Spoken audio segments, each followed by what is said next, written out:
Hello everyone, I'm the Enforcer, and welcome back to the Day 68 and Day 69 stream, and we have incredible news today. The Ukrainians have completely obliterated the Russian lines near the east of Kharkiv and are making incredible ground, covering some 10 miles per day and already reaching a new city, a small city called Staryi Saltiv, and we'll cover that later on the news tonight, but that is the reason why the title is the way it is tonight, and it looks like the Russian lines are collapsing in the area. Before we move on to the news entirely, and also the schedule for tonight, we have done something a little bit special that we've been planning for in the background. We have had a new surprise merch drop tonight for the Enforcer channel. The merchandise is actually based off of World War II propaganda poster called He's Always Watching, or He's Always Listening, and it was a World War II propaganda poster pretty much making sure that people didn't spill the beans in a way and disclose confidential or classified information or information that should have been secret to the Germans, you know, hence the fascists that could have listened in on it. So kind of like the whole entire purpose behind the picture with the historical context involved is that I'm watching y'all, and if y'all like spill the beans on the Ukrainians, I'm going to come get you. So anyways, with that, I hope y'all go over there and look at the merch on the store. By the way, the link to that little merchandise store is in the description below, so make sure to get some if you'd like to support the channel and also get something out of it. By the way, once again, 10% of all of our merchandise sales and their profits goes towards a Ukrainian charity. Right now, we're still collecting up the next lot that will be going out to the next charity, so we're probably eyeballing this Sunday or the next Sunday to add in those that 10% of the profits to then throw into the money kind of like pit in a way. So with that, let's get to the schedule for tonight's news. Starting off, we're going to be covering the news here in Kyiv, which of course there's not really much, and most of it is administrative and also follow-ups on what happened with the atrocities in the Bucha, Hostomel, and Irpin area. We will then actually be moving from Kyiv into Russia, where we've heard some sick things said today on Russian state television. Make sure to stick around and listen to that, because this is about the craziest they've ever gotten. You'll never hear anything like this again in your lives, most likely, after this war is over. After that, we will actually pause for a second. We'll answer 3 questions from the chat kind of early, so that way we don't disrupt the flow of the news all too much. We'll then move on to the location unknowns. We have a pretty decent amount. Of course, we'll be covering the blue and the dark gray. The blue represents day 68, and the dark gray represents day 69. Once we get done covering all the location unknown news, we'll once again pause for 3 questions from the chat, and then we will cover the Kharkiv area, the Izium area, the Donbass. And I believe, yes, we didn't get any news from Mariupol, thank God, today. So, of course, that's great news. No news is, of course, wonderful news. We will then be moving past Mariupol and towards the Zaporizhia area, and then we'll be moving down into the Crimean area and discussing some of the news there, and also discussing the rest of the news around the country. And so we actually have a pretty decent bit to cover today, but nonetheless, it is going to be a very interesting night and a great night, because the Ukrainians are showing that the Russian lines are collapsing even after the Russians have been launching an offensive for nearly the past 2 weeks. Also, before we actually move on to the news, I have some news for y'all which may excite y'all, and hopefully something does become of it. I have tried to reach out to Operator Starsky to see if he can come on a Sunday night fundraiser stream and be on here with us as a guest star, so that way we can hopefully generate even more money in the fundraiser to go towards a non-profit/charity that is currently operating in Ukraine. Right now, I don't think I've gotten a response from him. I have been checking throughout the day and I haven't seen one yet, but I will be watching vigilantly for a response from him, because if he does respond, hopefully he will come on to the Sunday night fundraiser and hopefully help us help out Ukraine to an even larger degree. Also, one other thing, I hate to keep on filibustering here, but there's a lot of news to cover. When we left the stream Sunday night, we had raised $33,777 and some odd change for the UNHCR, which is a United Nations refugee organization that is currently looking after millions of refugees that have been displaced from the war and are now living in Eastern European countries like Poland, Slovakia, Hungary, Romania, and so on. And I have to say, was the largest fundraiser that this channel has ever run by thousands of dollars, and I have to thank you all so much for giving all that support to the refugees. Of course, I've always said it a lot, and I always try and hype you all up because I have to say y'all are impressive and amazing people when it comes down to it and what y'all are willing to do for others. And the fact that this channel is able to help out so many people all the time, every single Sunday, and any organization for that matter, Mercy Corps, UNHCR, the Humane Society International, Red Cross, Doctors Without Borders, we've done untold amounts of help, $166,000 as of this moment in support. And I have to say, I thank you all so much once again. It's been incredible. And with that, I'm not going to go on too much longer. We're now going to get on into the news. Starting off in the hospital area, we have seen that life will go on in the area, and people are trying to make the best out of what they have. As we can see on this little fence, these are actually bullet holes that were riddled inside of this fence, and we've seen that someone has come through and painted little flowers over them to try and just make the fence not look like it was bullet-ridden and try and make something out of it, which is very sweet, and it's very nice to see that although the Bucha Hostomel Irpin area went under such terrible atrocities during Russian occupation, the Ukrainian citizens aren't going to let that phase them, and they're still going to try and make the best out of life. I guess you could say they're making lemonade out of lemons if they can, and this is one of the instances of that. And so, of course, we've been hearing nothing but terrible news out of the Bucha Hostomel Irpin area for quite some while, and it's nice to see that some Ukrainians are trying to get the best out of it, even in this terrible situation. So I've got to give it to the perseverance of the Ukrainian soldiers, citizens, firefighters, the police, the government, everyone. It's just unbelievable to think that these kind of people live over there and that they're such wonderful and amazing people. And I have to give them all the credit possible. With that, speaking of the heroism and bravery of the government, we've seen today for the first time President Volodymyr Zelensky addressing the Rada, which is the Ukrainian parliament in a way, for the first time since the start of the war. And he got a standing ovation. I mean, when I say standing ovation, I have not seen this in a modern political realm in many years. You don't see this here in the United States, the United Kingdom, Germany, France, anywhere. He literally got a standing ovation from the entire Rada, and you can just hear the enthusiasm in everyone as he enters the gallery, I guess you could say. And so I'm going to unmute this video and play it from the very start and let y'all see this because this was something impressive.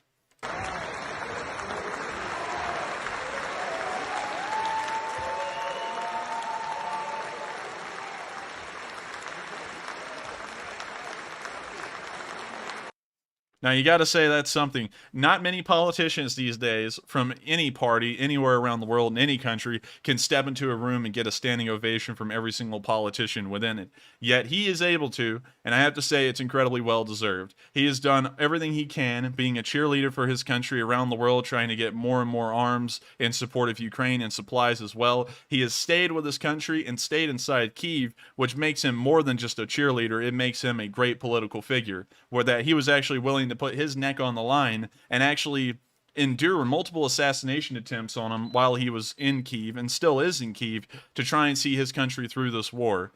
Now, a lot of people don't really know about Zelensky's history, and I highly suggest that y'all go check out biographies on Zelensky because it's very interesting. He was actually Ukraine's most popular comedian before the war, and I've actually had the time today and yesterday to watch some of his routines, I guess you could say, in comedy skits. And I have to say, it's pretty crazy because he is about one of the most outlandish comedians I've seen. And to think that such an outlandish comedian acting guy, back when he was in the acting world, can become a politician that has more balls than anyone we've seen in recent history is incredible and unbelievable to me. And I hope y'all can all agree that this man right here will go down in history as one of Ukraine's greatest leaders. He's probably going to go down in history along with the Zaporizhian Cossacks that used to control most of Ukraine and were famously known during the 1800s. And I just got to say, that is one hell of a guy. And if anyone deserved a standing ovation, it's him for going through what he's been through. And so with that, we're now going to move on to the next bit of news. We're actually going to move out of Ukraine now that we've given Zelensky his due for being the president of Ukraine and doing an incredible job during this very strenuous situation in the country. And we're now going to move on into Russia, where today we've had two instances of crazy news, just absolutely bizarre news coming through from Russian state TV. And so I'm going to just let y'all see what they're saying over there. This is apparently on multiple different channels and shows.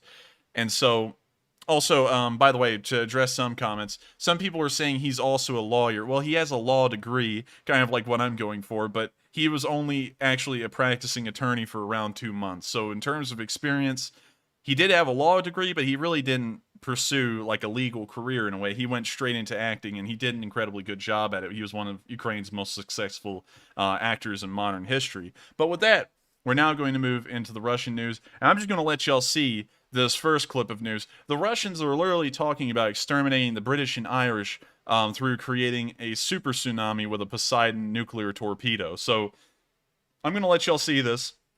You can't make this stuff up. Russian state TV is literally demanding and talking about the extermination of an entire culture and race of people, the British and the Irish. And so I'm going to let y'all see this video and just let y'all see the insanity of it.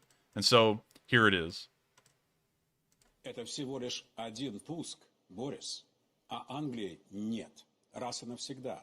Зачем заигрываться? Другой вариант – погрузить Британию в морскую пучину российский подводный робот-беспилотник «Посейдон». Он приближается к цели на километровой глубине со скоростью 200 км в час. Нет никакого способа остановить этот подводный дрон. Боеголовка на нем мощностью до 100 мегатонн. Взрыв этой термоядерной торпеды у берегов Британии поднимет гигантскую волну, цунами высотой до 500 метров. Такой водяной шквал является еще и носителем экстремальных доз радиации. Пройдя над британскими островами, он превратит то, что от них, может быть, еще и останется, в радиоактивную пустыню, надолго непригодную хоть для чего. Now you gotta say that's sick for a TV channel in Russia to hypothesize about nuking the British and the Irish. And I don't even understand what the Irish have done to warrant this threat against them as well. The Irish aren't even really a world player in any regard. You know, the Irish people are wonderful people, sure, and I like them. But they have an incredibly small military, a somewhat small economy. They're not even a world player. What in the world are they doing to warrant the nuclear threat against them as well? And what in the world are the Russians thinking, threatening a nation with absolute decimation and the destruction of all of their people? Because, of course, a tsunami would kill millions, you know, if it's the hypothesized size they're talking about, and maybe even most of the entire country. And they're going to sit here and act like they can just do that and get away with it. The Russians, as a whole, you know, especially the Russians that are presented on TV and in the government, are very sickening people. These people are so sick, they'll threaten to kill every single person on Earth to just achieve a short-term goal of making sure that a front line doesn't change in Eastern Europe. Now, you can't sit there and say that this guy right here isn't the sickest guy on Earth to sit here and even talk about this stuff on TV. I know he probably doesn't have a choice in it, but I'm sure that he probably believes in it 100%, or otherwise he wouldn't be in this position on a TV show. Also, I'd like to note that this guy is wearing the Russian Victory Day ribbon, and that brings us on to something else that is incredibly important. Victory Day is nearly upon us. May 9th is just 6 days away, and the Russians appear to be losing instead of winning at this point.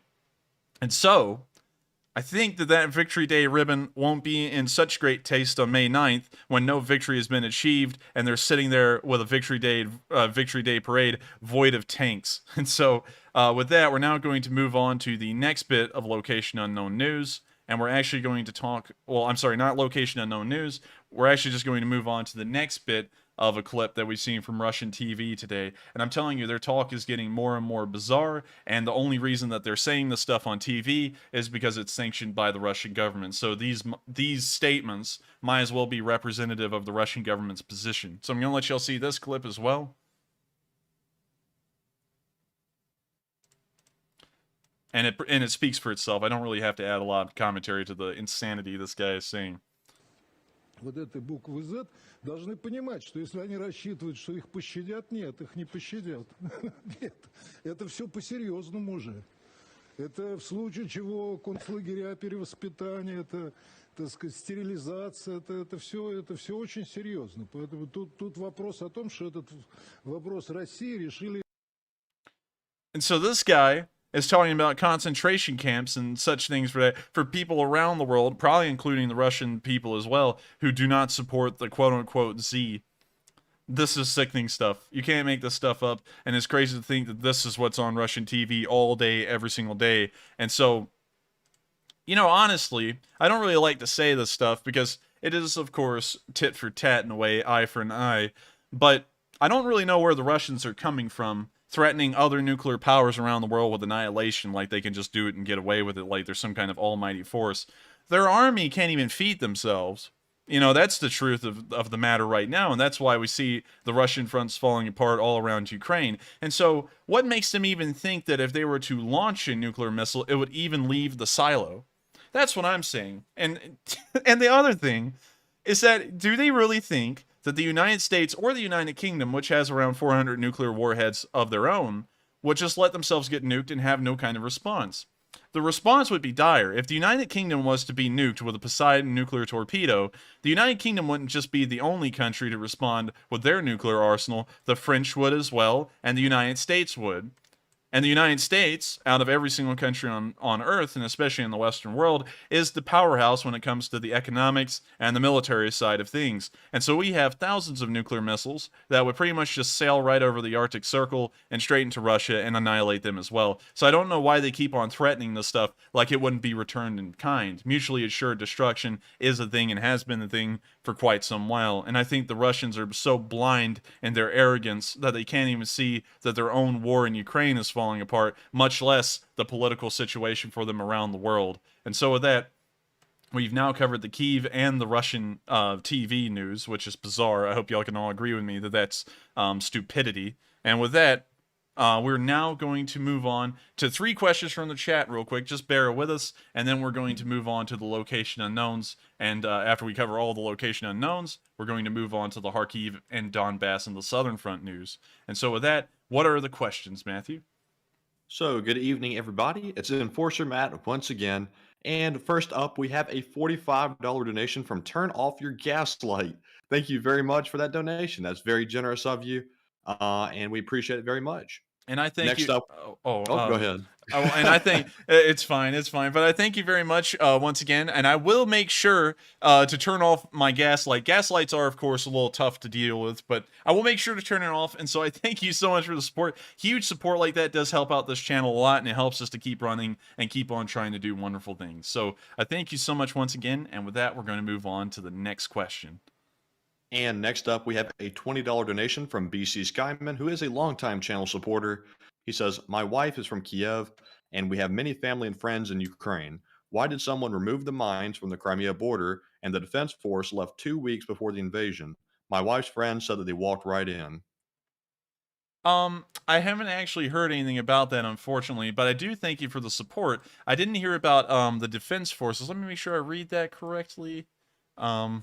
The Defense Force. I'm not really sure if you're talking about the Territorial Defense Forces. If you are, they weren't even mobilized at that point, I don't believe. I think you may be talking about the regular army if you are, but I haven't heard anything about that. And I also haven't heard about the mines being removed from the Crimean area, unfortunately. So I'm sorry. I'm going to have to declare ignorance on that one because I haven't really heard anything about that. But if that is true, I wouldn't really have an explanation as to why either. That may be because of the incompetence of the 2 generals that were in charge of that area that have now been removed from their positions by the Ukrainian government, because they have been claimed to pretty much have left Kherson in a nearly undefensible position, which led the Russians to capturing it, which I would have to believe, because everywhere else around the country, the Russians have not managed to take a single major city except for Melitopol and Bryansk without a fight. And in fact, they haven't taken any other major cities around the entirety of the country so far. And so I do thank you for the support. Unfortunately, I really can't comment on that all too much due to a lack of information on that. But with that, we're now going to move on to the last question of this segment, and then we're going to return to the news. And with that, what is the last question? And next up, we have a $20 donation from Rick Clay. And we also have another $20 donation from Rick Clay, who says, I'm concerned about EMP. Well, I thank you very much for the support, Rick Clay. Of course, it helps us out a whole load. And to answer that question, I'm not really concerned all too much about EMPs. I think EMPs, by and large, are somewhat exaggerated in a way, because I don't really see them being used much. We don't really see them being used by any country in any sort of situation, hardly at all. And if they were so effective and they were able to cause such damage without the loss of human life in a way, why don't we see them being used more often? And I believe the answer to that may be because they're very expensive, or there's a very small amount of them, or they're not really that effective. So I thank you very much for the support, but then again, I'm not an EMP expert. Don't take my word for granted on that, and don't quote me on it. They may actually be incredibly effective, but for some reason we never see them being fielded, and I feel that the Russians would have used those on a city like Kyiv, for example, instead of trying to hit the TV tower with a ballistic missile if they were effective. So I thank you very much for the support, and that's kind of my thoughts on it. But then again, take it with a grain of salt, because I'm not an expert on EMPs, and I don't really know a lot about them in the first place. But going off of what seems reasonable and what seems sensible, that's kind of what I'm getting from it. So I thank you very much for the support once again. It does help us out a whole load. And with that, we're now going to return back to the news. And starting off with the location unknowns, we're going to start on day 68, which is the blue markers on the map, and then we're going to move to the day 69 news, which is today, which are the dark gray markers on the map.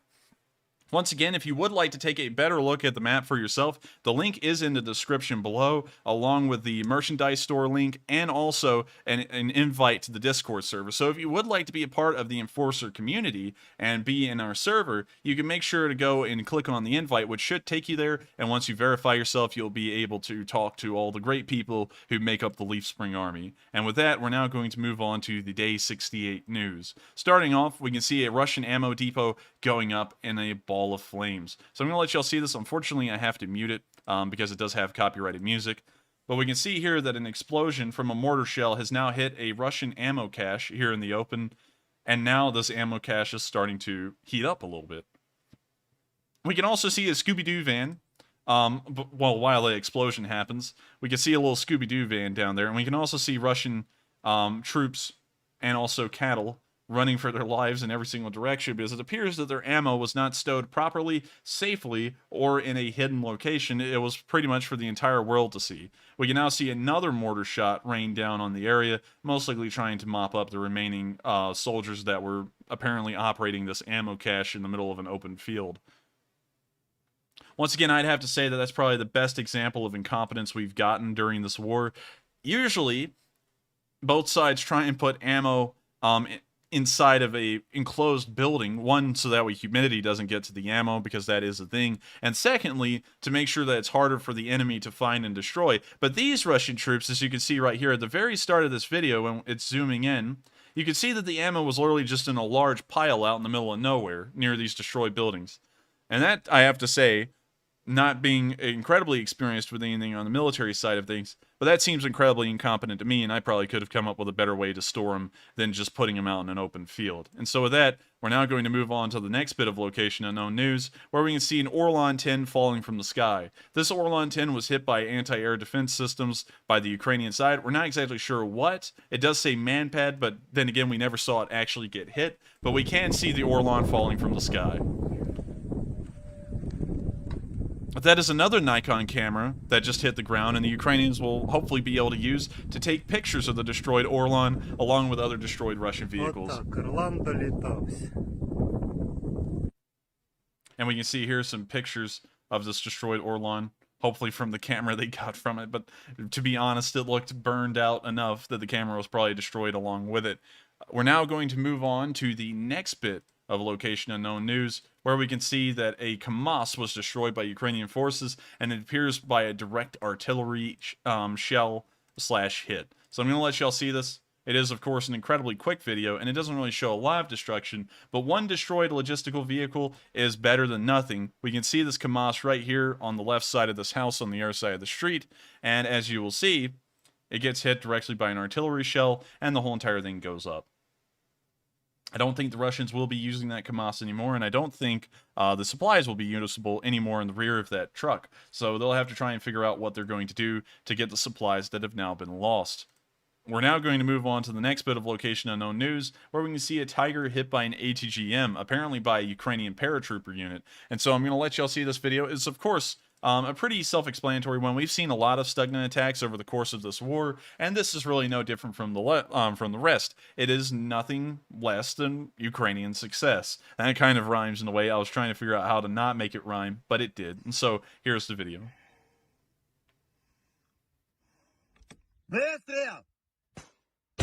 We can now hear the Stugna being launched, and we can now see the projectile on the way towards the Tiger armored car.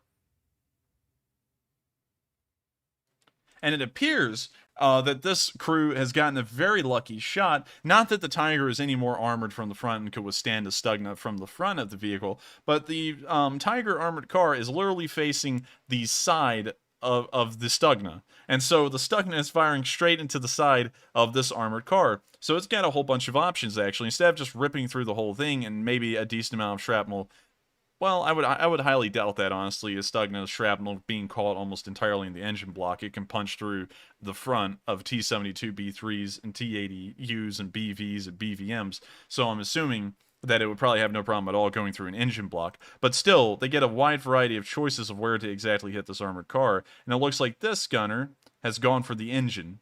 An incredibly good choice. We can now see the Tiger get hit. And now that Tiger has been disabled completely.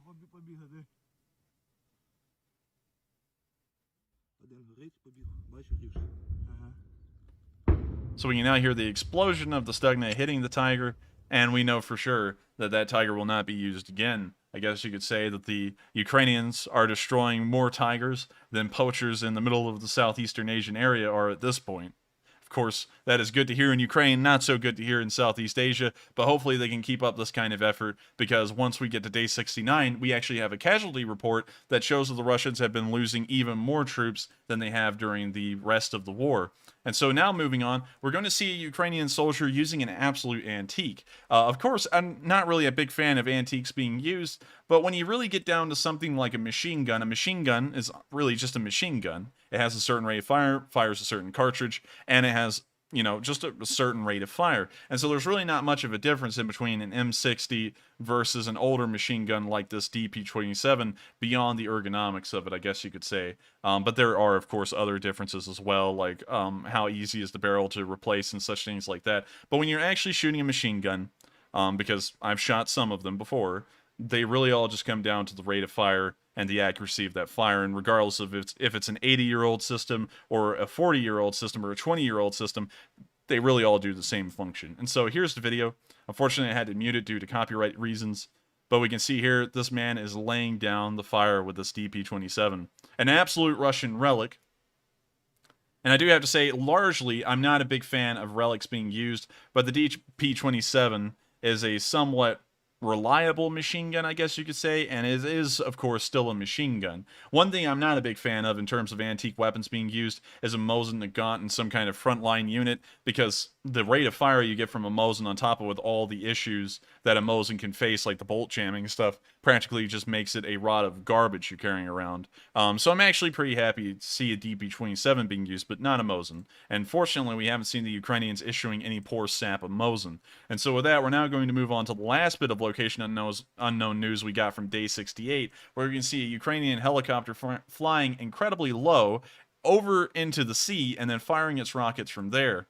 A very interesting video. We can see them here skirting to the coastline, almost on the ground level. Now we can see them tilting upwards a little bit and now getting over the shoreline. And I am not sure where this could be. I'm assuming that this may be near the area of Kherson or maybe Odessa, but I have no idea what they would be firing at this close.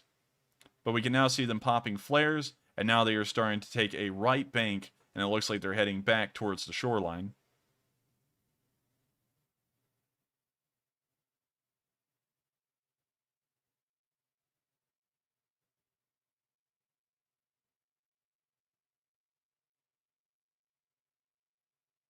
Now we can see them hitting the deck on the sea, And now it looks like they're actually still going outwards towards the sea, which is very interesting to me. But unfortunately, the video ends, and we didn't really get to see a lot of the action of these Mi-8s in particular.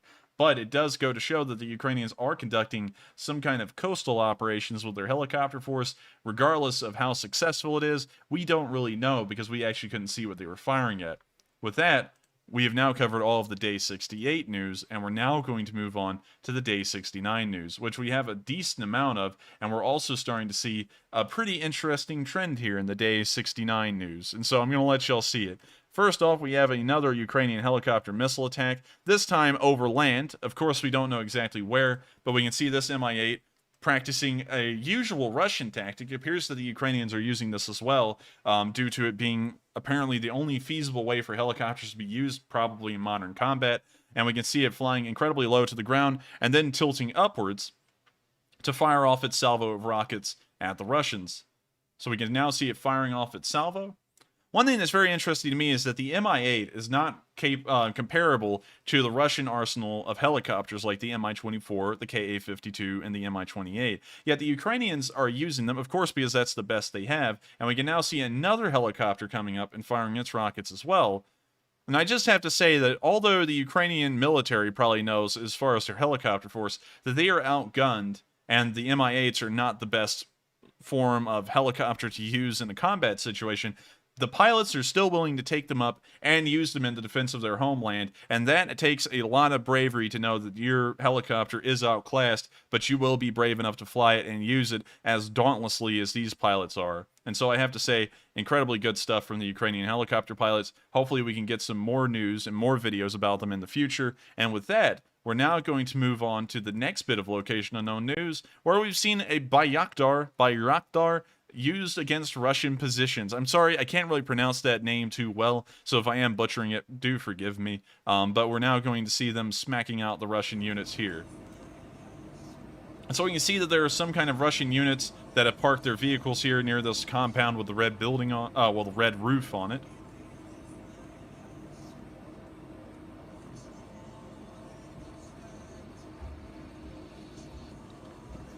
We can see them just looking at the compound. We're not exactly sure if they have dropped ordnance yet.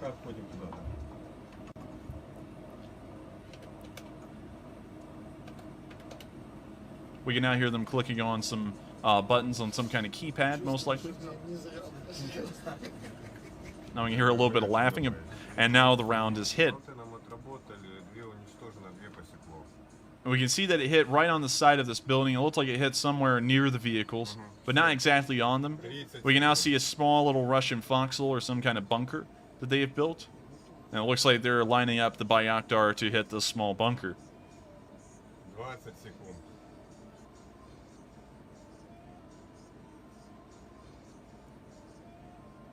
You know, it's just creepy to me to think that a drone is watching this bunker right here for minutes on end, most likely, before it drops a bomb. And the Russian soldiers in that bunker are absolutely clueless about it. And now we can see that the Bayraktar has hit the bunker, or whatever that was, really. Oh my lord, wait a minute, hang on. Is that a bunker or is that a vehicle? I can't tell. It's a large block shape. It's like a square. And so I don't know if that's a vehicle or some kind of ammo cache or something, because when it blows up like it was some kind of ammo storage right here. As you see rounds popping out of the explosion. You see it cook off. I don't know what that is. But that thing is going up, whatever it is. Hopefully someone in the chat may be able to get us a good idea of what that thing was. But you can hear the Ukrainians are incredibly happy to have taken it out, and of course, it is a wonderful thing to see that the Ukrainians are decimating Russian units, and they are still managing to break through the Russian lines and gain untold and crazy amounts of ground. And so with that, we're now going to move on to the next bit of Location Unknown News, where we can see a U.S. volunteer getting shelled. And I have heard some comments today about this one because this was an Enforcer short clip, and I am going to address them before we even start the video. Some people say that this guy is a paid actor because he's too clean. And I've got to tell you something. Just because you're like a farmer or a soldier or something, and this isn't to everyone, this is just to a small amount of people who act like you have to be covered in dirt to be in a combat situation. Soldiers and people who supposedly work in nitty-gritty and very dirty jobs, generally their clothes are still pretty clean. And on top of that, you do have to remember that soldiers do get rotated off the front, and they probably get their clothes laundried, and they also get showers and stuff off the front, obviously, because everyone wants a shower and clean clothes, and then they're brought back onto the front, so they will have clean clothes for the most part. They're not going to be walking around caked in dirt or anything, because first off, that's uncomfortable, and second off, why in the world would they keep on doing that even when they're rotated off the front? They do have the ability to have their clothes clean and get a shower and stuff like that. So a lot of people have been saying that this guy is an actor. And also, another thing that I put in my video in the caption was that he was not captured. And I put that in there because we actually had on the stream a while ago a lot of people saying that this particular soldier, I believe, if I remember his name correctly, let me make sure. Unfortunately, I don't have his name in here. I think I have it further down. Vasquez, that's his name. A lot of people said that Vasquez had been captured, and they actually had pictures to back that up a pretty good deal. The Russians had captured a guy with a very similar goatee that was gray, just like this one, with the exact same kind of gear on, with a blue armband. And I didn't believe it, and so I didn't really report it because I'm very skeptical about what the Russians state most of the time. And we can see here that this guy, in fact, was not captured, and he is still active on the front lines, most likely in the southeastern region. And so I'm going to unmute this video with all that laid out, and I'm now going to let y'all see it.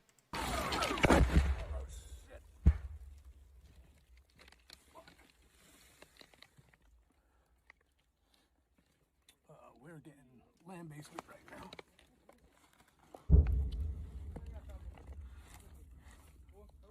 Vic, you all right? Yes. All right. Keep your head down. Get shelled pretty good here. We'll be all right. So with that, we can see, of course, he wasn't captured. He is alive. And of course, I'm saying the guy's not an actor. He can't be an actor. He's a member of the Foreign Legion. The Foreign Legion isn't a large acting trope of guys. Also, one other thing, some people are always wondering on the stream, where are these goofy people that are commenting on the videos just like silly stuff, like he's an actor, or, you know, like you have no idea what you're talking about, the guy's not dirty or something like that. I delete them, but if y'all want me to put them up, like pin their comment, I will, so that way y'all can see it, because I think a lot of people don't really see them because I usually go through and clear them out so fast. But with that, we're now going to move on to the next bit of location unknown news, where we can see a Ukrainian hitting Russian armor. Of course, it is wonderful to see Russian armor getting decimated, and in this one video here, we can see an incredibly high volume of it being decimated. First off, we can see what appeared to have been a T-80U, and we could also see an MTLB. We can now see this tank getting hit. I'm not exactly sure what kind of tank that was. Hopefully we can tell when he zooms in. It looks like it may have been a T-72B3 or a T-80U. I can't really tell for certain. That definitely looks like a T-72B3. We can then see a toss right there, and an artillery shell hit incredibly close to it. And we can now see the toss firing into the tree line. We actually saw this video yesterday, but we're now seeing a larger duration of this clip. We can see two MTLBs here that have been destroyed. This one appears to actually have been abandoned. And we can now see a tank that apparently had a large ammo detonation that lifted the turret out of its basket and upwards into the air. And now we can see another clip, apparently from the drone that may be calling in the artillery, watching this tank burn. So the Ukrainians have, once again, of course, inflicted a large amount of damage, and this isn't the only instance where they've done that. We can see here, in this next video, that they've once again destroyed another Russian tank in a totally different area, once again, on this same day. And there's more and more videos like this in the location unknown area, and it's telling me, and as far as video evidence goes, that we are seeing more Russian vehicles get destroyed now than we ever have in a single day. And so I'm going to let y'all see this clip really quickly. Let me get it up on the full screen. So we can see here some destroyed houses, and they're now starting to try and scope out the Russian units for us. We can see a tank burning here in the tree line. Appears to be a BMP-2, most likely. We can now see another tank going up in what appeared to have been a park, perhaps, having some kind of ammo cook-off, and now we can see it just burning in a blaze. Once again, it's popping off. We can now see what appears to be most likely a BTR-82, a couple of other Russian armored vehicles in the tree line, another BMP-2, I think, another BTR. And you can just see from this clip, all of these burning smolders here are actually Russian armored vehicles, and all of these have been destroyed in one small area, and that gives you an incredibly good idea that the Russians are not doing well. That looks like almost half of a BTG in terms of the armored personnel carriers and the tanks that have been lost in one area. And so we're going to allow the video to continue. You can see here one armored personnel carrier and a second one, and then the video ends. You could tell that that was an incredibly high amount of Russian armor lost, and it is, of course, very impressive to see that the Ukrainians are able to reap that much damage on a single Russian unit in one area in almost a single moment. That's incredibly interesting to me, and it does show that the Ukrainians are on their game with the artillery and also their usage of drones to coordinate the artillery strikes onto the Russian armored units and the infantry as well. And with that, we're now going to move on to the next video, which is one of the few times in the video evidence today that we've gotten that shows the Russians hitting the Ukrainians.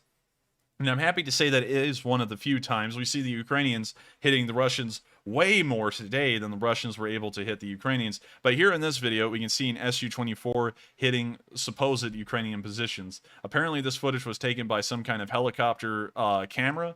But with that, here's the video. We can see the Su-24 flying in. It's now dropped its bombs. It looks like, I'm not exactly sure what kind of munitions those are. They didn't look like normal dumb bombs, however. But they now hit the tree line. The Su-24 popped flares as it was making a hard left bank to get away. And now the helicopter is watching the tree line. And here in a second, we'll see the bombs explode. Apparently, they had a pretty decently sized delayed fuse. And so we'll see them explode on the left side of the camera here in a second.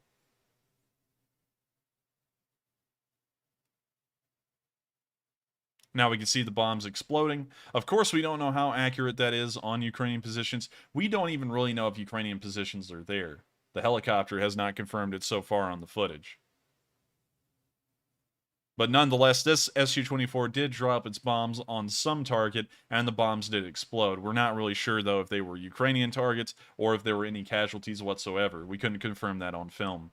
And so with that, we're now going to move on to the next bit of location unknown news, where we've now seen the Ukrainians retaliate for this bombing that's highly questionable if it even hit Ukrainians, and we can see that they knocked out 3 BTRs in a single intersection. I'm sorry, forgive me, that's actually the next clip. We've seen them knock out 3 BTRs near a single house. We can see 2 BTRs. These all look like BTR-82s, by the way. 2 of them are parked on the front right side of the house. One of them is parked in the open near the rear. And we're about to see them all go up in a blaze of glory.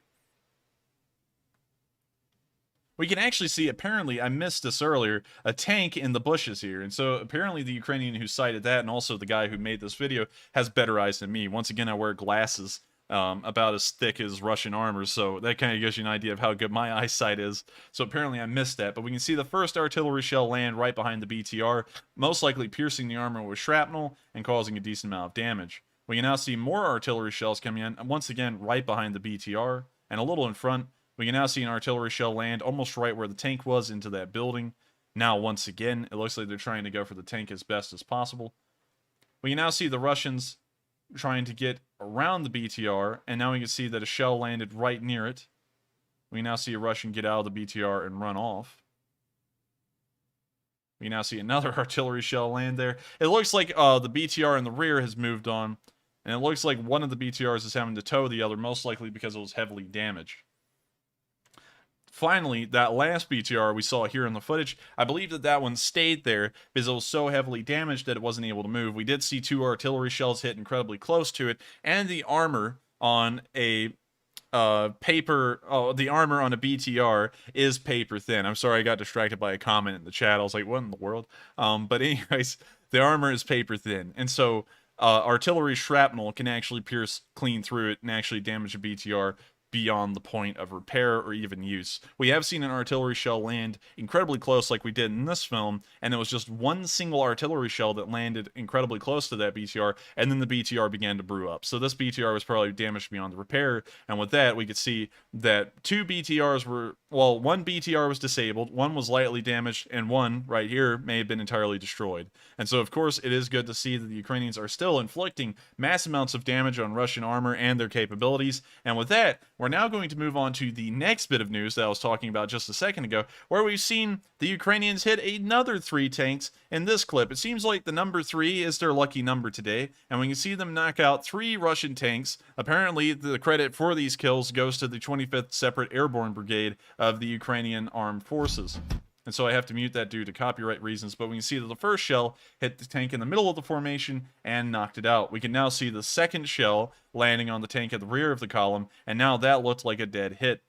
So I'm not exactly sure if the third one at the front got hit, but we do know that 2 of them took a direct hit, which most likely disabled or knocked out the tanks completely. Unfortunately, the footage didn't go on for too long for us to tell, and I'd also like for y'all to notice the amount of pot marks here on the land surrounding these tanks.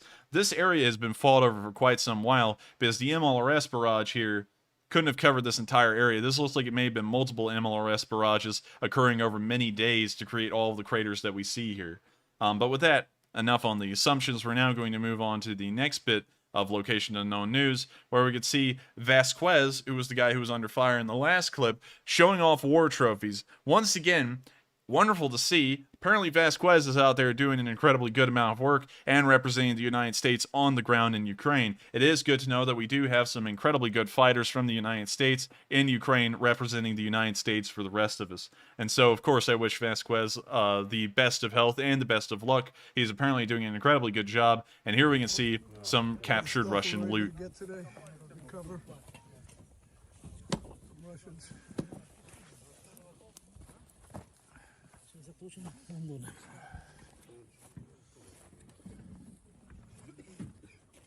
Still more. And so, once again, great to see. I'm very happy to see this. I hope y'all are as well. That the American volunteers, it sounds, because this sounds like a whole group of American volunteers, are apparently just whipping ass. I mean, like, this is a decent amount of kit captured. It looks like it probably came from an entire Russian platoon, although I really can't confirm that. It may have been a squad level unit, but still, incredibly crazy to see that the American volunteers are doing incredibly well, and I'm glad to know that the Americans are representing their fighting tenacity and their courage out in Ukraine, at least in a small number like we see here. And with that, we're now going to move on to the next bit of location unknown news, where we can see a Russian sergeant slap a conscript. I'm going to let y'all see this video. It's a really weird and interesting one. Apparently this is from inside of a Russian unit. Also, I'd like to note this very American-looking BDU style of camo. I'm not really sure why the camo looks like that. That's very confusing. But this is a Russian tent. I made sure to confirm this. And I'm going to tell y'all something very shocking at the end of this video. So here it is.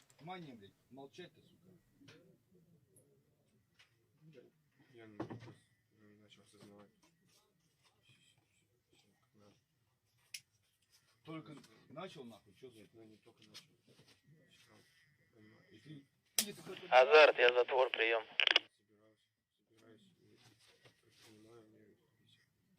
So we can see the guy just slapped the Russian conscript, and now he's going to walk off. And this guy right here, you see his face. Unfortunately, this watermark kind of covers up a bit. I've tried to look into this the best I can, but a lot of people are saying that this is one of the war criminals from the Bucha Hostomel Irpin area, and that he's in the 64th Infantry Brigade. So we can see that not only is he a monster to the Ukrainian civilians, but he's also a monster to the conscripts who work under him, and he's pretty much abusing them and beating them around. And so, gotta say, I mean, like, you know, I don't cuss a lot on stream, but this is one sick bastard right here, and hopefully they get this guy and he gets what's coming to him, because if anyone deserves death, I think it's this guy for killing so many civilians and also beating up his own soldiers like that. I don't have a lot of respect for the Russian military at all, but still, when you're commanding a military, you don't just go and start beating the living daylights out of the people under you, and this guy is apparently just sick in the head or some kind of sociopath. And so with that, we're now going to move on to the last bit of location unknown news, and this, of course, is the breakdown of the entire war so far and the casualty report for the 3rd of May. As we can see, the losses are becoming unattainable for the Russians. They have lost 24,200 infantry. They have lost an additional 400 just today. They've lost another 14 tanks today, bringing the number up to 1,062 tanks destroyed. we can see that they have lost 2,567 armored personnel vehicles. I believe these include the Tiger armored cars, the BMPs, BTRs, and so on. But they've lost 48 of them today alone, bringing the number up to 2,567. They've lost another 16 artillery pieces, and they've lost another 10 MLRSs today, bringing those collective numbers up to 475 artillery pieces and 162 MLRSs. We've also seen 80 anti-aircraft warfare systems destroyed. None were destroyed today, so unfortunately that number has not gone up. We can see that 194 aircraft have been destroyed over the entirety of the war, nearing the number of 200. Hopefully we can pass that number here soon in the coming days before Victory Day for a good round number. And we've seen the Ukrainians also shoot down 155 helicopters. Once again, if they can shoot down another 5, they'll be up to 160, which is a well-rounded number. And if they should be taking them out for anything, it should be to get a nice well-rounded number. I'm just playing about that. Hopefully they can take out even more than that in the coming days. We've seen them shoot down another 20 drones today, bringing the number up to 291 UAVs. We've also seen them take out 19 additional supply vehicles, bringing that number up to 1,843. That includes both the normal logistical trucks and also the fuel trucks as well. They've destroyed another 2 boats. Of course, these are the fast attack boats that were destroyed off of Snake Island today, and I, of course, will show you all that footage here in a bit. It is good to see. We've also seen them destroy another 38 special equipment vehicles. Of course, those were not new today. They haven't destroyed any more of those. And we've seen them shoot down 84 cruise missiles. Once again, incredibly good to hear, and these losses are massive. Losing 400 soldiers a day is an incredibly high number. These numbers are very similar and very equal to what most Western countries are losing per day in World War II, which gives you an idea of how badly this war is going for the Russians, considering that it's nothing more than a small war in the international scale fought against a somewhat minor power. In fact, not even really a power, it's just a regional power at best. And they're getting beat so bad that they're taking World War II amounts of casualties per day. This is not attainable for any modern military, and I'm sure that the Russians will have to make some kind of secessions and withdrawal here soon.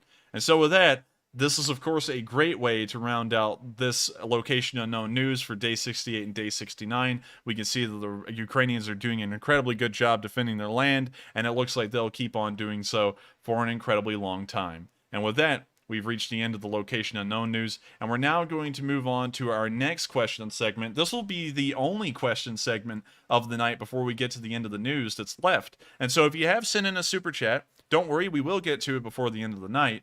But with that, we're now going to move on to these 3 questions. And so with that, what do we got, Matthew? Okay, and just real quick, Enforcer, I think you forgot to mention it earlier. I just want to make sure I cover it so nobody misses out. On that limited edition merch, it's only going to be available until this Friday at midnight Eastern time. So if you want to check it out, it's at enforcerstore.com, and I'm going to leave it at that so we can get on to the questions. So up next, we have a $50 donation from Anna May, who says, are you going to run any charities for pet rescue, or have you run one and I missed it? And thank you so much for the support. It does help us out a lot. And sadly, we've already run one. It was for Humane Society International, and it raised around $11,000. Being honest, it was the lowest fundraiser we've ever done in terms of the value raised over the course of the channel's history. And while it was heavily requested, there wasn't a lot of support for it, sadly. We may run another in the future, depending on how much support there is for that. But it seems like helping out refugees and such things like that has a lot more success than the Humane Societies, unfortunately. I do feel for the dogs as well, but if we can get more support for the refugees, I'm just all in for getting as much support as possible in any direction. So if it's more popular to help out refugees and veterans after the war, I am unfortunately going to have to pick that route instead of the Humane Societies, because there will be more support overall for that. So I thank you very much for the support, and to answer that question, we have run one before, and with that, we're going to move on to the next question. And next up, we have a $40 donation from Bernie Rogers, who says, I've been here since the second day, proud to be a part of something so profound. Thank you for what you guys do, and Slava Ukraine, and as always, Slava Leaf Spring Army. Well, long live the Leaf Spring Army. I never thought that the Leaf Springs would catch on as a joke, much less actually become the name of pretty much the culture we founded here on this channel. And I do have to say, I do think that this has become a culture. It's very interesting to me, but we actually have kind of like grown an entire like set of inside jokes here on the stream. We have like a whole bunch of return viewers who've kind of like cemented themselves into the culture of the streams, like Zeta Lane, Speed Break. By the way, we still miss you. We don't know where you are. Hope you're doing well. And a whole bunch of others, you know, like New York's premier contractor and so on. I mean, like, there's a million of them. BC Skyman, Diffuse 56. I mean, like, there's loads of them. And we've created a culture here, and I have to say, I'm so proud of it, and I'm so proud of everything we do. And so I thank you so much for the support. And could you reread the first part of that, like the first sentence or so, to make sure that I wasn't missing any questions there? So yeah, they said, been here since the second day and proud to be a part of something so profound, and thank you for what you guys do. You know, something that's crazy that you've been here since the second day. Not a lot of people were here until day 4, and then that's when the channel started to take off and like its viewership and stuff like that. Like right now, like we have 8,500 viewers on the stream right now, which is huge compared to the first days. Like I only had like 100 per day. But I remember a whole bunch of the first viewers on here, like Biggest Arm in Westland, Oregon, among a million others. Sadly, I haven't seen Biggest Arm in Westland, Oregon in a while, but I hope that they do drop by again because it's cool to see the viewers who were here at the start before it was cool in a way. But I thank you so much for the support. It does help out this channel a whole load, and it helps us to keep on doing what we're doing. And so with that, we're going to move on to the last question, and then we're going to return to the news and cover it all in one giant block, and then we're going to get to the questions again. And so with that, what is the last question of this segment? And the last one of this segment goes to Rockets Red Wines, who puts in a $20 donation and says DirecTV in USA has live Ukraine news 24/7 from 1+1 network on channel 321, and it is live translated. Also, Russian state TV always says crazy stuff to make Putin seem reasonable. Great work as always, Leaf Spring Army and Slava Ukraine. Glory to the Leaf Spring Army and Heroam Slava. And I thank you very much for sharing that with us. And I highly suggest that after the stream, y'all go check that out, because if you can get more information and more sources from around the internet to get a better idea of what's going on, because I am not the know-all be-all. I do report on what I know. I have been correct so far, but there is, of course, other people out there who will be correct on other things and know a lot more about the nitty-gritty details of some of the vehicles and their capabilities and stuff. So I highly recommend going and checking that out after this stream. And with that, I thank you so much for the support. And we're now going to move on to the Kharkiv area and the rest of the news for the night. And then once we cover all of that, we will return to the questions. Once again, I would like to note to everyone that Super Chats do support this channel, and that is the only way we get any support on here beyond the merch. We don't run any ads or anything because I don't like them. And so if you would like to keep us going, make sure to send in a super chat to help us keep going. And so with that, I thank you all so much once again for y'all's support, and we're now going to move on to the Kharkiv news. Starting off on day 68, we can see that the Russians have lost even more units in the Kharkiv area. This is actually going to be a trend here in a second, as you'll see.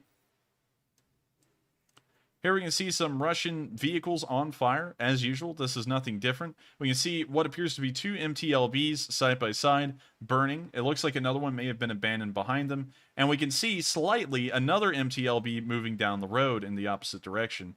We can also see some more Russian vehicles up in the top part of the screen in the rubble. I'm sorry that the video is really shaky. I unfortunately cannot control that all too much.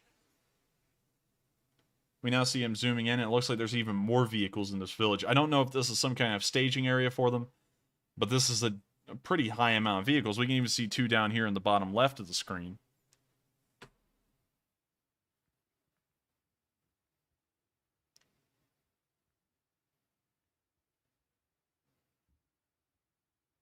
So, see here still that they're looking at all of these vehicles. We can actually see a BMP-2 there for a second.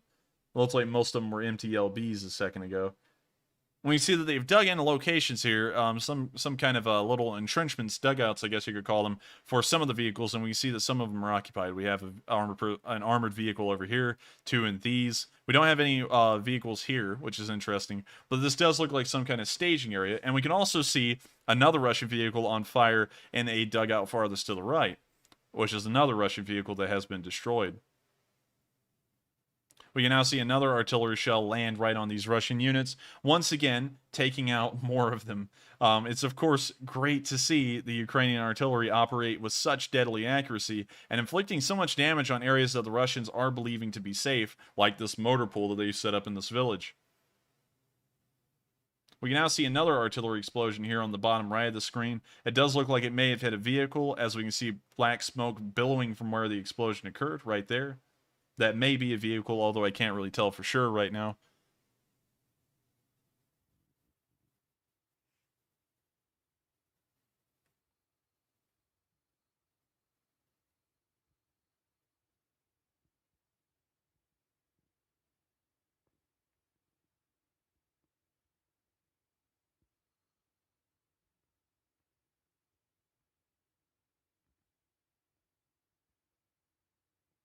We can now see the drone looking over pretty much all of the damage, most of the vehicles burning around the city. It is good to see that a decent amount of them have been destroyed, just based off of the smoke plumes we're seeing in this one area. At least 4 vehicles have been destroyed.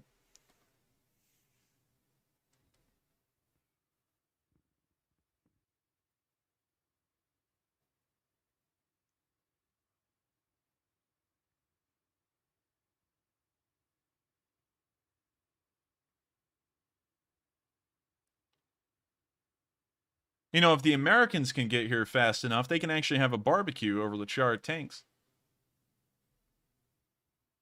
And if anyone knows how to make barbecue, specifically when I say barbecue, I'm talking about Southern barbecue. It's going to be the Americans, hopefully. You know, like a nice pork rib. And I'm sure that it would be well cooked over the toxic fumes that are coming out of these tanks, most likely. I'm, of course, just joking about that, but it is good to see that the Ukrainians have still been carrying through today with knocking out as much Russian equipment as possible. And this didn't just happen on day 68. This also happened on day 69, as we can see an entire Russian logistical column get destroyed today, right outside of Kharkiv. Unfortunately, the footage is a little grainy, and it did go out because it is on Twitter, and so we will have to go over there and shut that down, and I'll have to show you all the footage from here. But we can see here in this footage that a large amount of Russian logistical vehicles, you can still see some of them cooking off, are burning and have been destroyed. I'm not even sure as to the number of Russian logistical vehicles that have been destroyed in this one spot, but based off of the small explosions we're seeing all over the place, which looks like they are coming out of vehicles that are cooking off, the number has to be pretty high. I'm assuming at least above 5 or 7, although I can't really tell for certain because the plume of smoke is so large from all these burning vehicles.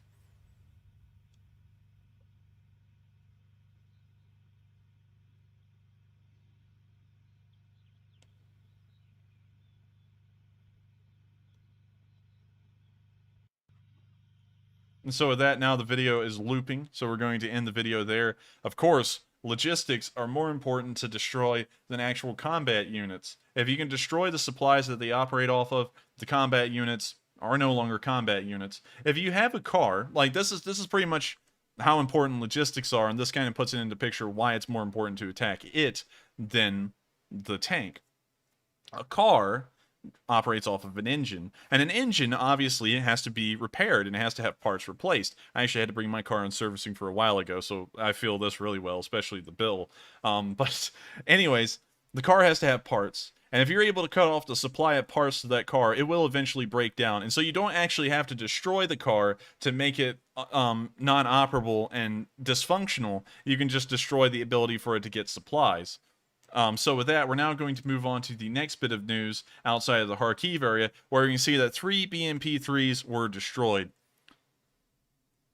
in one intersection, apparently in one instance of time. I'm not exactly sure what class of BMPs these are. They may be BMP-1s, 2s, or 3s, but 3 of them were destroyed in the same intersection. You can see the first one smoldering in the center. The second one apparently has already been burned out on the right side of the road, and it looks like the other BMP is here closest to the camera, nearer to the right side of the intersection.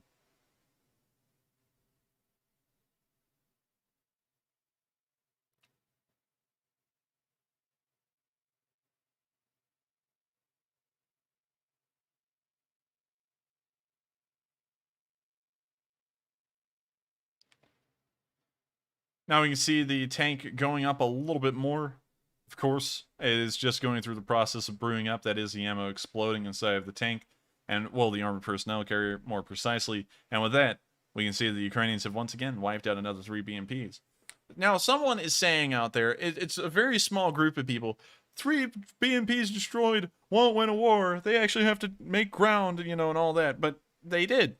That's good news today from here as well. I don't know where exactly that was around Kharkiv. They said it was near Bayrak, and I tried to pull that up, and I couldn't actually find the village, and so this marker isn't exactly accurate, but it is in the Kharkiv region.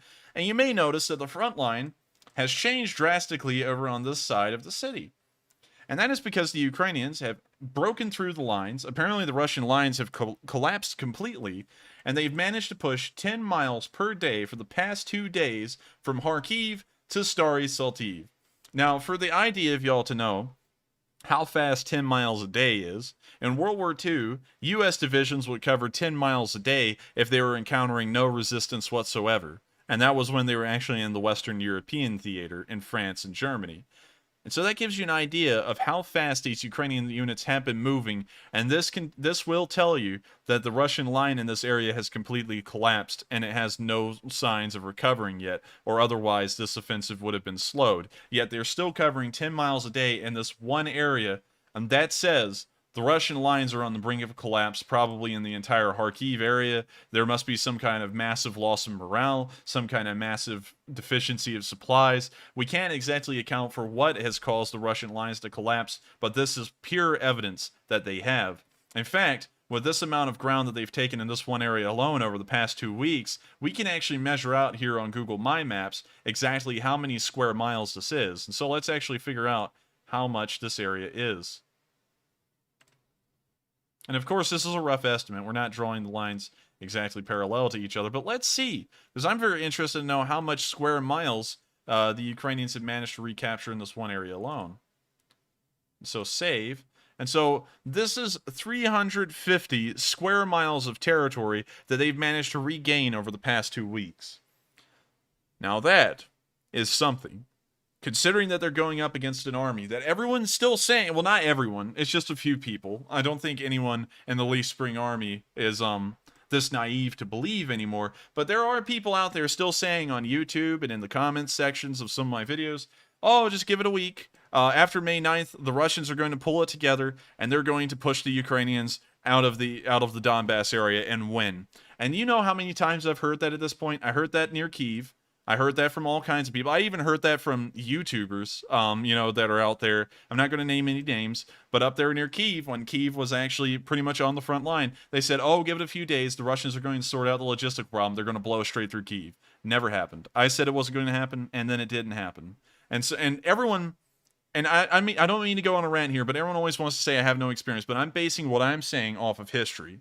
I'm not basing it off of what I think is a feel-good thing. I'm not basing it off of my biases or anything. I'm looking at a historical basis, and I'm going, will they win or will they lose given the situation? And then I get my answer. And they didn't win there, and it made sense. The logistics had fallen apart, just like they did in the Winter War, and so there was no progress to be made, and they were slowly going to be pushed back, and that's what's happened. And then they withdrew from the entire northern front. Then down here in the south, everyone said, oh, they're going to move all their forces from the north down into the southeast. They're going to get it all together, and then they're just going to blow right through the Ukrainian lines. They're not going to stand a chance. We've been here for 2 weeks now, watching this offensive unfold, and they have not managed to gain a single bit of ground. And I said that at the start. I said it's highly unlikely that they'll gain any ground because they haven't fixed any of their problems that they had in the northern front. That's come true. Now, people are saying that after May 9th, the Russians are going to mobilize everything in the world. They're going to pull Stalin out and Lenin out of the mausoleum and bring them back out here, and they're going to be fighting on the front lines, and everything's going to turn honky-dory for the Russians. They're just going to blow through the Ukrainian lines, and they're going to win. And at this point, they've shown such a trend that they've learned from nothing. They're an incompetent military. There's nothing that's changed. And if they do anything to try and add forces to this front, they still don't have the logistics to support them. It is going to collapse, and they might as well just give up and already start trying to get into some kind of peace agreement or peace talks at this point, because there's no way that they can turn this war around beyond using nukes. And that's not turning it around. That would just decimate them, because the entire Western world would get involved at that point. So with that, Now that I've gone through that, I'm just trying to dispel the idea that there is any chance on May 9th of the Russians turning this thing around. I've heard that twice all over YouTube before, and it hasn't happened yet. And so I don't think it will happen. There's nothing to support that idea. There's no way they could logistically do it. None of it's there, pretty much. And so with that, we're going to move on out of the Kyiv area where we've heard impressive news today. Once again, huge support to the Ukrainian defenders who have been not only defending, but they've been attacking at this point, and they are making incredible ground, most likely due to their ferociousness and tenacity in battle. And so I do have to say, these are soldiers that will be remembered throughout the course of history up till hundreds of years from now, and people will talk about their stories for decades to come. And with that, we're now going to move down into the Izium area, where we've had a little bit of action today, and it is showing that the Russians are still desperately trying to pursue some kind of objective of a breakthrough near the Izium area. Starting off, we can see that they're using tosses near the Izium area, and they're firing them somewhere around the city. Here's footage from today that shows that happening. So I'm going to let y'all see the video.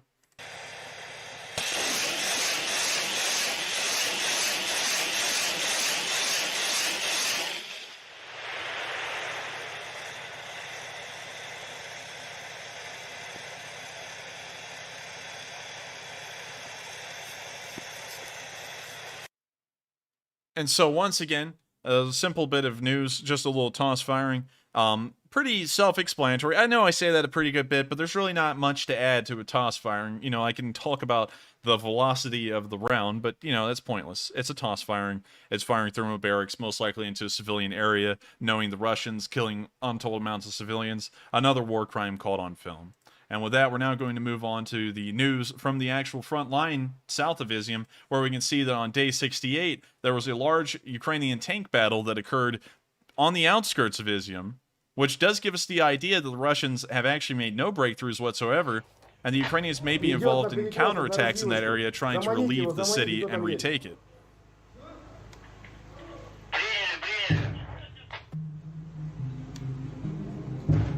Ah, man, there's copyright music. I'm sorry about that, y'all. We can now see a T-64 from the Ukrainian side moving forward and looking to the right down this supply warehouse, it seems, down the road. And we can see something burning in the distance. The T-64 is now fired, and it looks like the shell actually hit at the very top right of the screen. You can see a little bit of smoke coming from up there as well. We now see it firing again. Now we can actually see where it's hitting. It's hitting right at the end of this warehouse on the right side of the road. We now see the smoke billowing up from the shot. I'm going to see if it still has copyright music playing. Oh, it does, like, certainly. And so, whereas the tank is now sitting there, it has fired again, and now it's fired even further down the tree line, back to where the first shot apparently landed.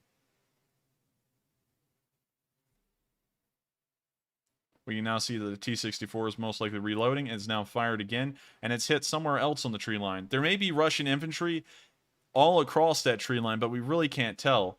It looks like that tank has now been hit, and it looks like it took a hit to the direct back of the turret. The tank is now slowed to a stall. Hang on. Just making sure I'm seeing this right. I don't see a Z on that. I do think I see a Z on that one, though. That's a Russian BMP.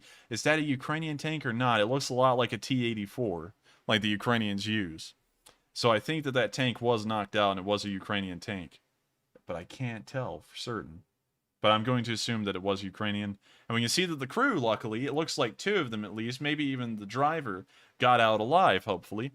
And so it's a good thing to know that the crew hasn't been lost if that was a Ukrainian tank.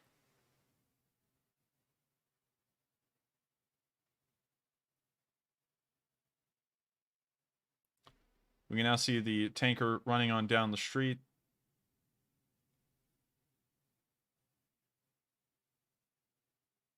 It looks like he may be wounded in the leg. It does look like he is limping a little bit. We can now see what looked... Well, we can still see the limping man. They're now running off to behind this fuel truck. And it looks like there was another infantryman nearby, or some kind of tanker as well, although he looks better equipped than the other tanker, who is wearing a tanker uniform. This guy looks like he's wearing an infantry kit. And so that's kind of giving me an idea that they're not both from the crew. We can now see the tanker crawling under the fuel truck. And now we're getting a better look at this tank. And unfortunately, I still cannot see a Z on this thing, but it does look like a T-84. And let me just pull it up so that way I can make sure that everyone sees on stream that this may be a T-84. If it is, it would be good to know. So that's just a T-64BV. This is a T-84. And let's go back in the footage here, and let's see if that does look like a T-84. Okay, so it's got kind of like that flat front that the T-84 kind of has. Kind of looks like this one, honestly, with a little rubber flaps on the bottom of the ERA tiles. Let me just make sure. That does look like a lot like a T-84. It does say T-64, but it's not. It can't be. That there is no T-64 in the Ukrainian inventory with that kind of armor configuration on the turret. That certainly cannot be a T-64 BV. I'm very sure. But let me check just to make sure. I want to make sure for certain that it's not. See all the pictures, at least that we can see publicly here on the internet. And let me type in Ukraine just to make sure that we can get that variant pulled up. We can see that the Ukrainian T-64s do not have those little rubber flaps on the ERA tiles. That's something that appears to be exclusive to the T-84. You can see that this looks like a T-64 heavily modified, but it still does not have the same shape rubber flap. Well, wait a minute.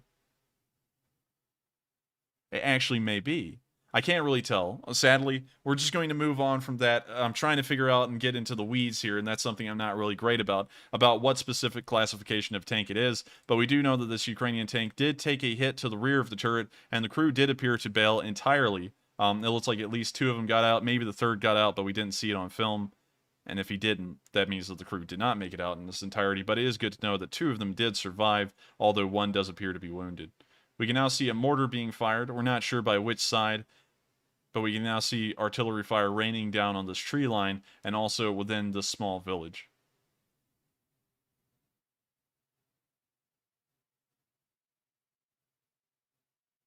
We can now see a shed catching on fire and burning incredibly heavily. And with that, that is the end of this video. Of course, it was an interesting engagement to see. We can get the idea that it was a Ukrainian T-64 that apparently was knocked out. I'm not going to get into the weeds on that. I'm sure that this title is correctly identifying the tank. And so with that, we're now going to move on to the last bit of news from the Izium area, where we can see the Russians hitting a Ukrainian trench near the area. I wasn't really sure what was going on here, but as this drone footage zooms in, you can see that there was 2 infantry soldiers there, but in the actual strike footage, you can't see any Ukrainian troops moving around the trench. I'm not sure if that's because they're in some kind of dugouts or whatnot, but it doesn't look like that trench had dugouts on it. And also another thing that's important to note is that it looks like both shells, let me check this one again, hit behind the trench or slightly in front of it, because the smoke from this shot is actually just a few feet from the front of it. And of course the trench is supposed to stop direct fire shots like that from hitting it, and it does look like that trench was largely effective in doing its job. So I don't think the Ukrainian soldiers were wounded in that trench, although we couldn't visually confirm that. And so with that, we have covered all the news in the Izium area. It does look like the Ukrainians are fighting and taking some losses on film, as we can see, but they are holding this area, and it does look like it will be holding for quite some while, considering that it's held for 2 weeks, and there has been no suggestion of the Ukrainian forces collapsing in that area. We will, of course, keep a very sharp eye on that. The fighting in Izium is somewhat pitched. We don't really know which side it could lean towards now, but we do know that the Ukrainians are holding. With that, we're now going to move further down the front line in the southeast, and we're now going to move to Lysychansk. We haven't gotten any frontline news per se today, but we did get a very sad and sweet story in a way. We saw a nurse, and apparently this nurse got her legs blown off in Lysychansk by a mine, which of course is a sad start to the beginning of the story. And so she, of course, had to undergo emergency surgery to amputate the rest of the legs of what was left. And so now she is a double amputee. She does not have both of her legs, but that did not stop the love of her life from continuing to love her, and she actually is getting married to the man you can see here in the clip. And so it's a sweet little story. It's a good thing to hear that although she did lose her legs, which of course is a sad side of the story, that the love of her life will still love her nonetheless. And so I'm going to show you all the video.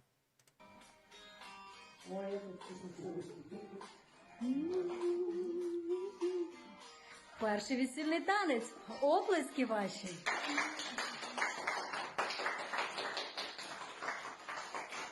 Тепер слухаємо пісню.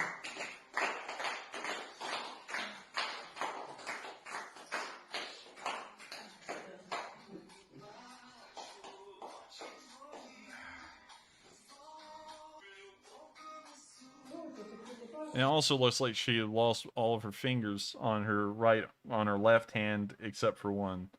And it's terrible to think about that, but it's a good thing to know that she still has someone in her life that loves her. There are shallow people out there in the world that even when their loved one does get injured or disfigured in a way, they will abandon them. And it's good to know that this man has a great heart and he still loves the love of his life, even whether being injured. And it's good to see that there was a bit of a happy ending to a sad tale like this.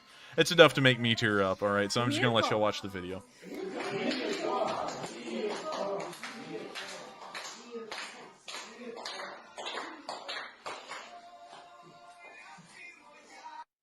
And so, sad story in a way, sad enough to make me tear up, but it's still a good story with the ending nonetheless. And so we're now going to move on past Lysychansk, and we're going to now move further on down the front towards Popasna, where we've seen Ukrainian troops and the Russian Wagner group go face-to-face in the city. So I'm going to let y'all see the footage. Of course, it is a pretty decent bit of footage. It's actually quite long, but it does show the groups going down face-to-face and fighting each other.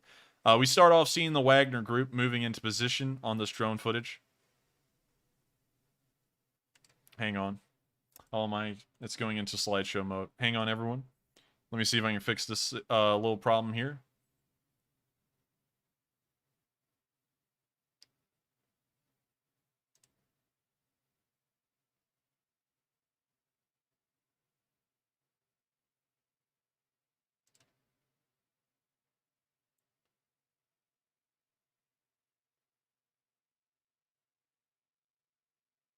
So let's see if it will go through the same problem it just had a second ago. It doesn't look like it will. So now we can see the Wagner group moving through the destroyed compound here we're seeing on film. It looks like there is a Wagner group soldier here in this doorway. We're just going to call them Russians from now on.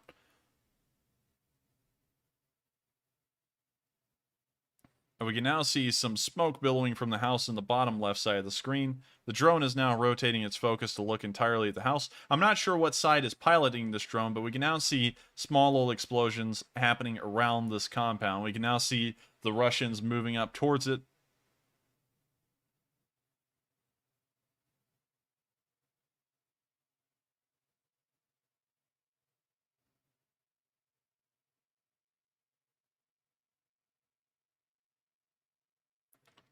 Also, Matthew, just a quick note, could you make sure that the chat mode is set to subscribers only? If we could, because it sounds like there may be a bot attack in progress, and that will, of course, do very bad damage to the stream. So if we could make sure to do that, just let me know over text, and I'll see you for sure. But anyways, we can now see apparently some small explosions around this house in the lower part of the screen. Again, we can see Russian forces moving even closer to it, and this may suggest that there are Ukrainian soldiers inside of this house, and this would give us an idea that the fight is literally just feet apart from each other.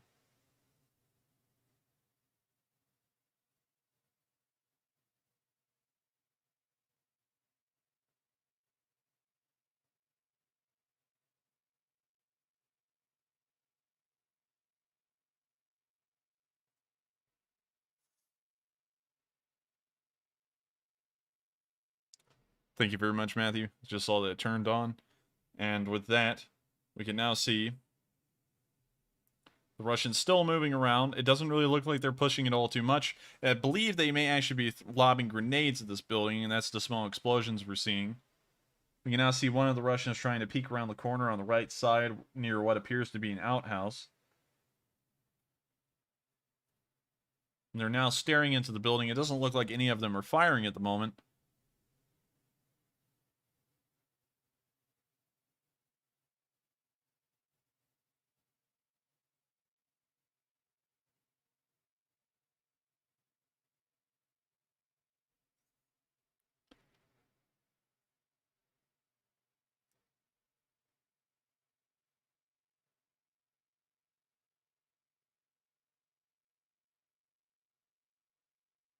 Now, while we're watching this footage, and I think I may speed through it a little bit and skip forward, the reason why I don't put subscriber mode on is because it does make this chat a little less inclusive of newcomers to this channel who are brand new viewers, and I don't want to make them feel like they have to jump through hurdles to talk in the chat. I want this to be as accessible as possible in as terms of the videos and the streams are up and the interactivity, and that's also why I do Enforcer shorts and why I kind of like make slow chat an incredibly smaller window than what's suggested. Usually it's 60 seconds per message. I put it down to 30. So, you know, I just try and make sure that things are as easily accessible as possible. And that's also why I cut out ads, because I don't like them. And it also cuts down the time you can see. So we're now going to skip forward in the video because there's not really much going on. We see the Russians looking into this house. We'll skip back for a second because it looks like this guy scurried in and scurried out. We can see him lob a grenade into the next building, which now suggests that the Ukrainians are here, and it looks like the grenade went off somewhere in between the two.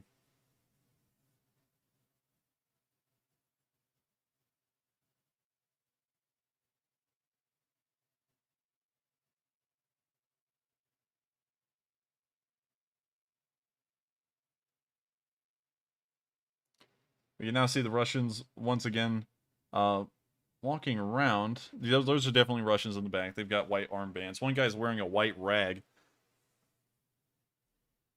We can now see maybe the guy lob another grenade. I couldn't exactly tell.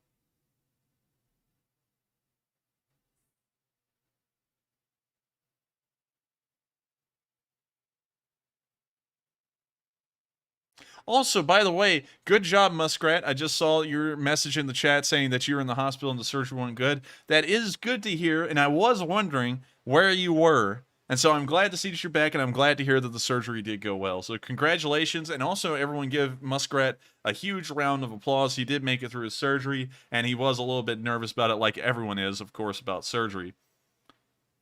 So with that, we're now going to return to the video. We can see them moving up to this one spot. There we now see a mass of soldiers on the ground. I can't tell if these are supposed prisoners or what. I believe they may be.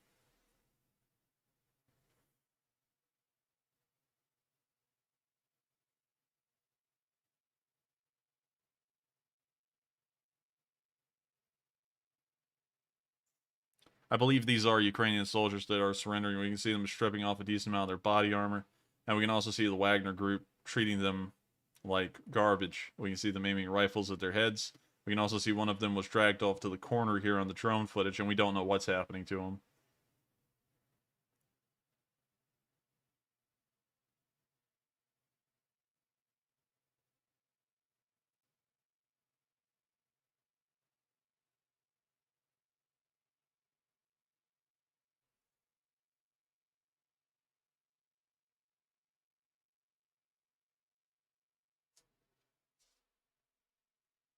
And so with that, that was the end of that video. We did see some Ukrainians get captured in that area, but still, we know that the Ukrainians are holding on to the city, and that may be a small instance where the Ukrainians were not caught with the upper hand, but still, it is unfortunate to see Ukrainians get captured, although we know that that's happening to a very small degree from the information we've been able to collect.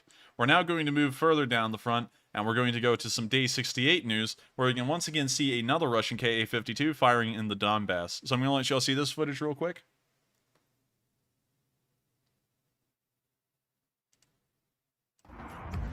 Of course, it's got copyright music, so I do have to mute it.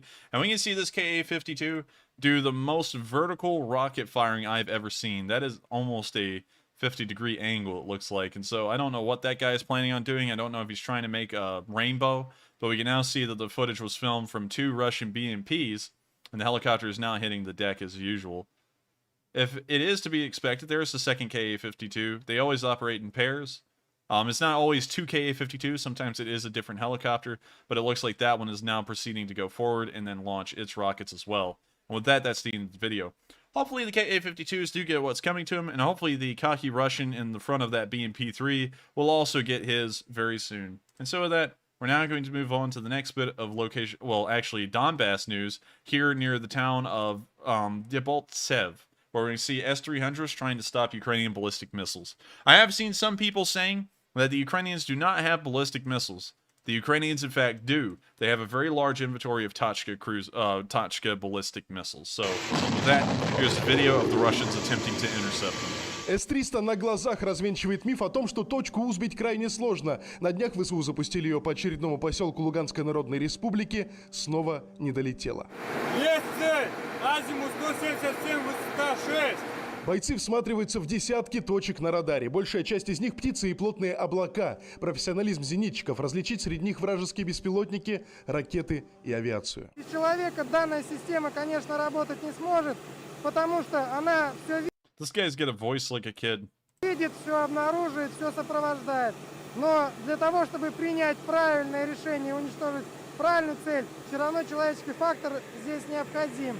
Они пытаются идти на предельно малых высотах, производить маневрирование. Also, we can see him wearing the special red patch with the white symbol on it. That's something that was new about a week and a half ago, and we didn't know what it actually identified. And we can see here that it's being used by an S-300 anti-air defense unit. So I'm not really sure what this suggests. This may be a new patch that they're using for the troops inside of the LPR and DPR areas, but I'm not entirely sure. В разных диапазонах высот и идти по рельефу местности, соответственно.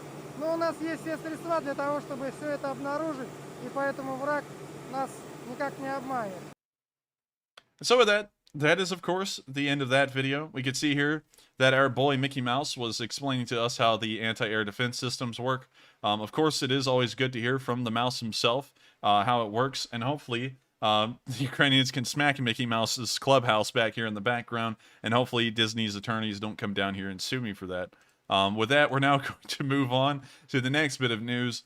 South of Orlivka, once again on day 68, so this was actually yesterday's news and not today's news, and we can see another video of Russian grads firing. Of course, we've seen the Russian artillery here in the Donbass area working overtime, it seems, as we can see here in this footage, as they're trying to desperately make some kind of breakthrough, and they're now trying to throw everything they have at the weakest areas of the Ukrainian front in the hopes that this will soften them up enough for the Russians to make any kind of ground.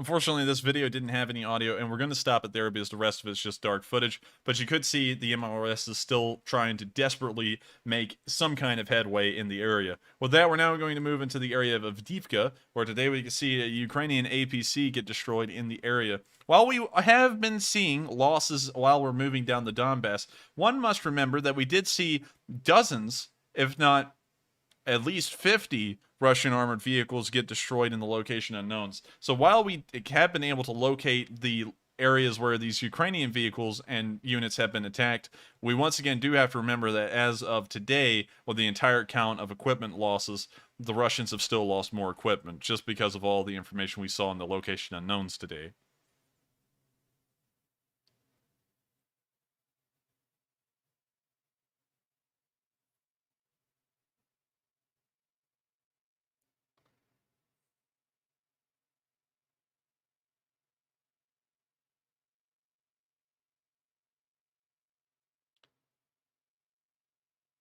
It's unfortunate to see, but it is a good thing to know that these defenders will not die in vain, and they have defended their country valiantly until the last. And so it is good to know that they are heroes in a way, and hopefully they do get rewarded, and their families get some kind of compensation for their service. And with that, we're now going to move on to the next bit of news further on down the Donbass, near the area of Pisky, where today we've seen a TOS barrage hitting somewhere in that area. So I'm going to let y'all see the footage.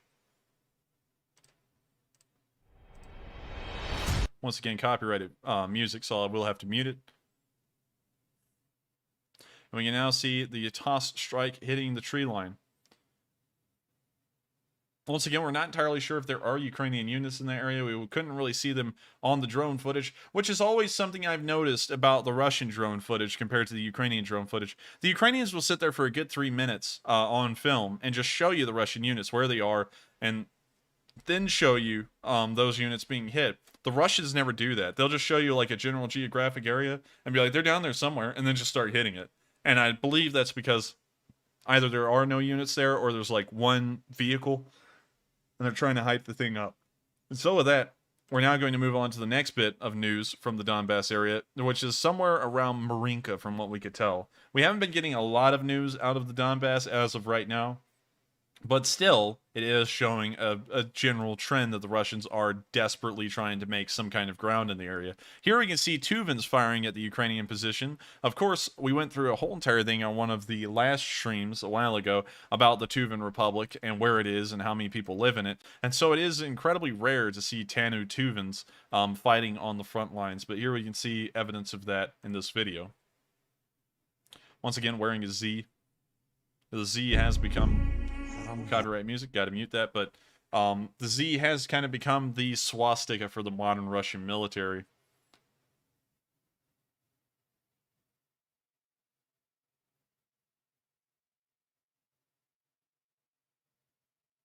We can now see that he's fired.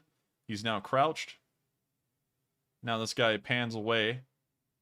And now we can see the other soldier returning in some kind of zombie-like walk. I don't know if that's because maybe he took some chips of plaster to the face, because we can see that when he fired it, a whole bunch of plaster came flying back at him from that roof. Check this out.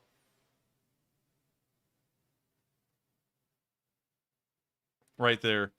I don't know if that was because it hit him in the face a little bit, and that's why he came walking back like a zombie, like this.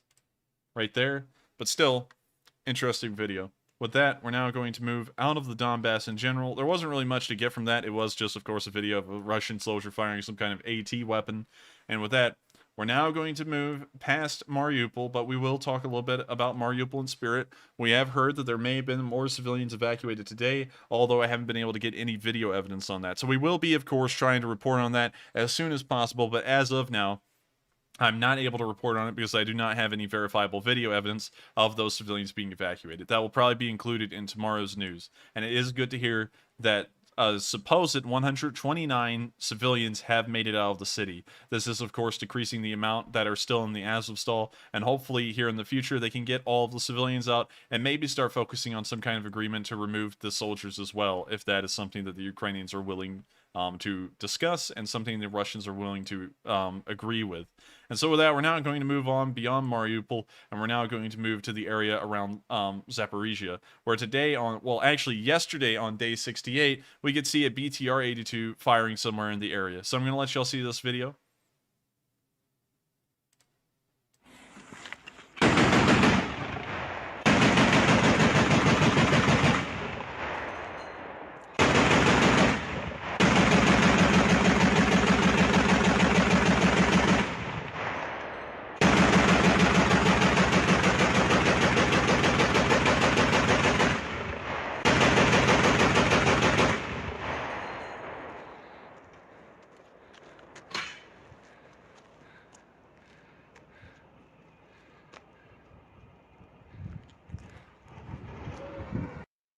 So with that, we can see that the BTR-82 ceased firing, and it apparently fired a large chain of rounds in the direction to the left off screen. Of course, we don't know what it was firing at. I have a feeling that it was firing at nothing.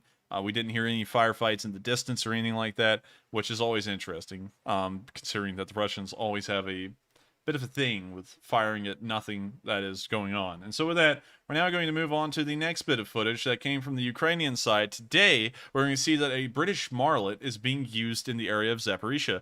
This is something new, and this is telling us that a decent amount of supplies must be making it to the front, because the Marlets were just shipped recently, and now we can see them being used in frontline service. So this is telling us that the logistical problems aren't as bad as the mainstream news is making them out to be, which I have heard about, and I was under the perception from what they were saying for a while that the logistical situation may be falling apart on the Ukrainian side as well, but the fact that this Marlet has made it to the front along with ammo does tell me that there are logistical forces still at work inside of Ukraine and working somewhat efficiently. But with that, here's the video.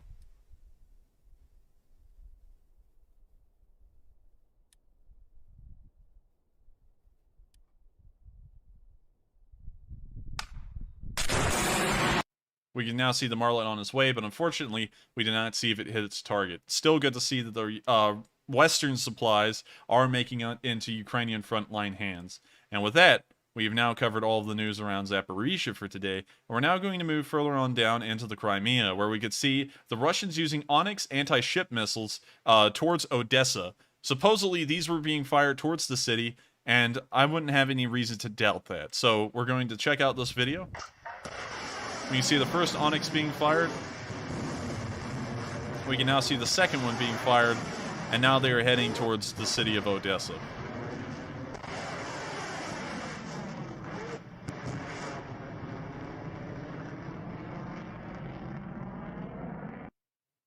So with that, that's the end of the video. Unfortunately, those missiles did hit later on. Sadly, I could not get a good video of that today, so I was not able to show that. But we are now going to move on to some news around Snake Island. Snake Island, of course, was where the heroic 13 soldiers made their stand against the Russians within the first day of the war, and it was reported at the time that all 13 of them had been killed, and they'd become martyrs in the defense of their country. We do know now that around half of them were killed, and the other half were captured, and then they were exchanged in a prisoner swap around a month ago to then return back into Ukrainian hands. But beyond that, Snake Island has gone relatively quiet, until recently. Just yesterday, we saw that 2 Russian attack boats were destroyed by Bayraktar strikes. These boats will now join the Moskva and the special underwater operation, and will hopefully do absolutely nothing. And so with that, here's the footage. We see the first fast attack boat get hit by some kind of large munition, which has now sent the boat up into a ball of flames. And the next bit of footage, we can see the exact same thing happen to a second fast attack boat. And some of y'all may be wondering, well, these are fast attack boats. They're incredibly small. What does this really have to do with anything? Well, I'll tell you what. The Russians in the Black Sea Fleet supposedly only have 3 to 4 of these fast attack boats, and they just lost 2 of them right here. And I believe that they may have actually lost a third one a while ago near the coast of Odessa, because it was operating incredibly close to the shoreline, and it was hit by some kind of anti-tank guided missile, and it was either heavily damaged or it sank. So we do know that the Black Sea Fleet may have already lost all of its fast attack boats along with its flagship and a couple of its amphibious landing ships. And so you're getting an idea that the Black Sea Fleet is having a terrible time actually launching any kind of military operations that are successful in the Black Sea. And what's crazy is that they're being defeated by a country that doesn't even have a navy. That's not good. That's not a good image to project to the rest of the world, that your navy can be defeated by a nation that doesn't even have a navy. So with that, we're now going to move to Snake Island itself, where we have seen that the Bayraktars did not get any rest after destroying those fast attack boats. We actually saw them destroy AA units that were based on Snake Island as well. Here in this footage, we can actually see them destroying a Strela 10M short-range surface-to-air missile system. So we can see the system here in the video. We can now see the video starting to play, and the Bayraktar is lining up the shot on this Strela. The Strela was then hit and promptly destroyed, with its ammo cooking off and the tank starting to brew up.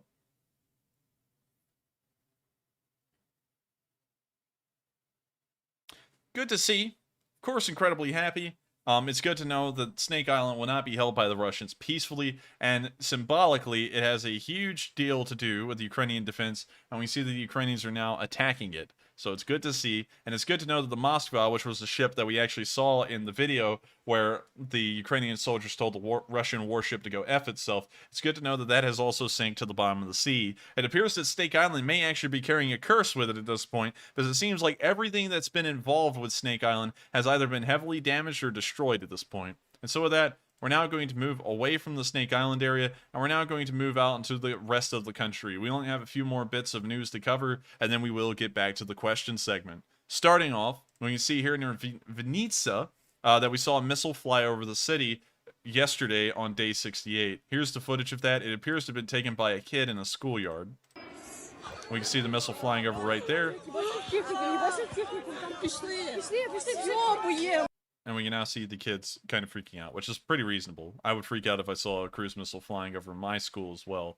And with that, we're now going to move on to the last bit of footage, where we can see what may have been the apparent target of that missile, although it was reported as today's news. We could see missiles once again falling on Lviv. The title is incorrect. This was on Lviv. And so here's the footage.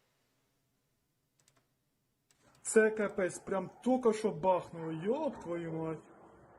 You can see the second cruise missile flying in there on the left side of the screen, right under the larger part of the plume from the first explosion. Right there. We can now see it hitting the installation that was targeted.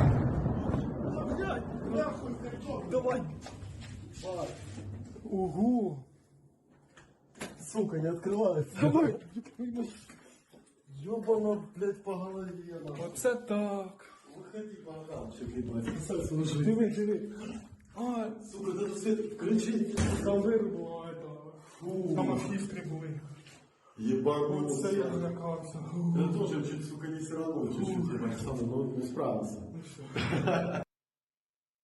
So, we can see once again that the Russians are attacking Lviv, which doesn't really have any strategic importance rather than being a bit of a supply exchange for Western military supplies. And we know that they don't really stay there long. So I'm not even sure what they're hitting, because we can see that it's nothing ammunition related, because nothing ever goes up in a large explosion that's hit in Lviv.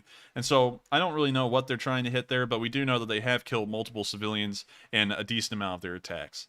And with that, let me make sure I do not have any other news to cover around the world, just in case if I missed out on something, and we do not.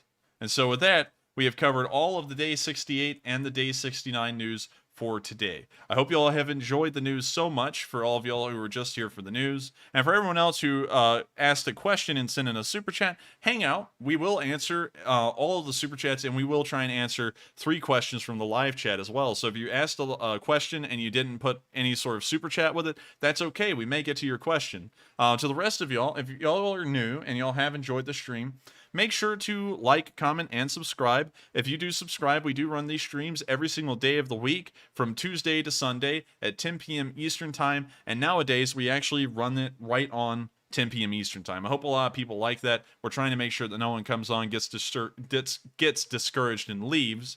And so, with that, I thank you all very much again for coming through and watching the news. I hope you all have found out some interesting news and have enjoyed my commentary. And with that, we're now going to move on to the questions. And so, what do we got, Matthew? All right, and first up, we have a $200 donation from Sylvester the Cat, who says, I love what you're doing for the people of Ukraine and for your viewers. Thank you, and Leaf Spring Army Tanker. Well, I thank you so much for the support, Sylvester the Cat. Is that his first time supporting the channel?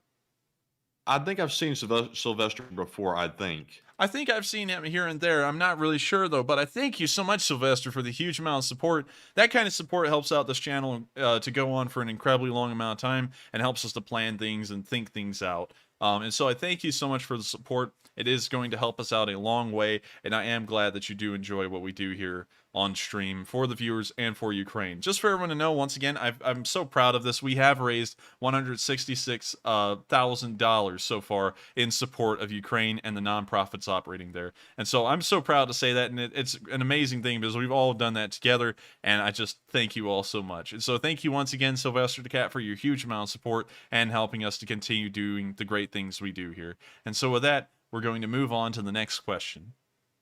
And up next, hopefully I'm pronouncing this name correctly, McKay Hudkins puts in a $100 donation and does not leave a comment.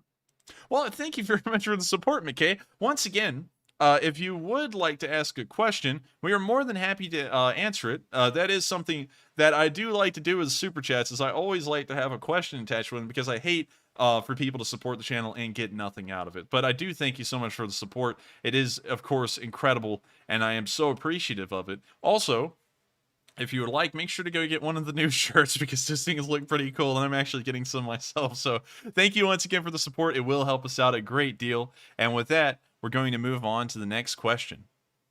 And next up, we have a $25 donation from BTR of Vasio, who says, Leaf Spring Army Unite. You guys are great. I've been here since day 19. Watching the stream has become a part of my daily routine, but Mondays. I look forward to seeing what this channel becomes after the war, and Slava Ukraine. Krom Slava, and I thank you so much for the support, and it is cool to hear that you've been watching this since day 19. If I do the math, that means you've been watching it for about 40 days at this point, which is a really long time to watch a stream, and I don't really know what's going to be happening after the war with the streams. If there's not anything to cover nightly in Ukraine, I think the channel will mostly go to videos with a stream here and there, and I may come up with a schedule for it, but it's not going to be nightly like it is right now, minus 1 day. So I'm not really sure about that, but I am trying to think out something to do there. So I thank you so much for the support. Once again, it does help us out a huge load, and it is cool to hear that we have such a big fan in you and that you do enjoy these streams so much that you watch them daily and it is part of your daily routine. So thank you so much once again for the support, and with that, we're going to move on to the next question. And next up, we are paid a visit by none other than Dick Cheney. We have a $25 donation from Will Riley, who says, "Did you show the footage of volunteer James Vasquez from today? If not, it is very cool. And for the people who are looking for a legit person to donate, check out his Twitter. I can't link it, but Dick Cheney approves, though." Well, I thank you very much for the support, and yes, I have shown the video of James Vasquez from today. I think both of them from yesterday and today, him under artillery fire and him also capturing the Russian loot.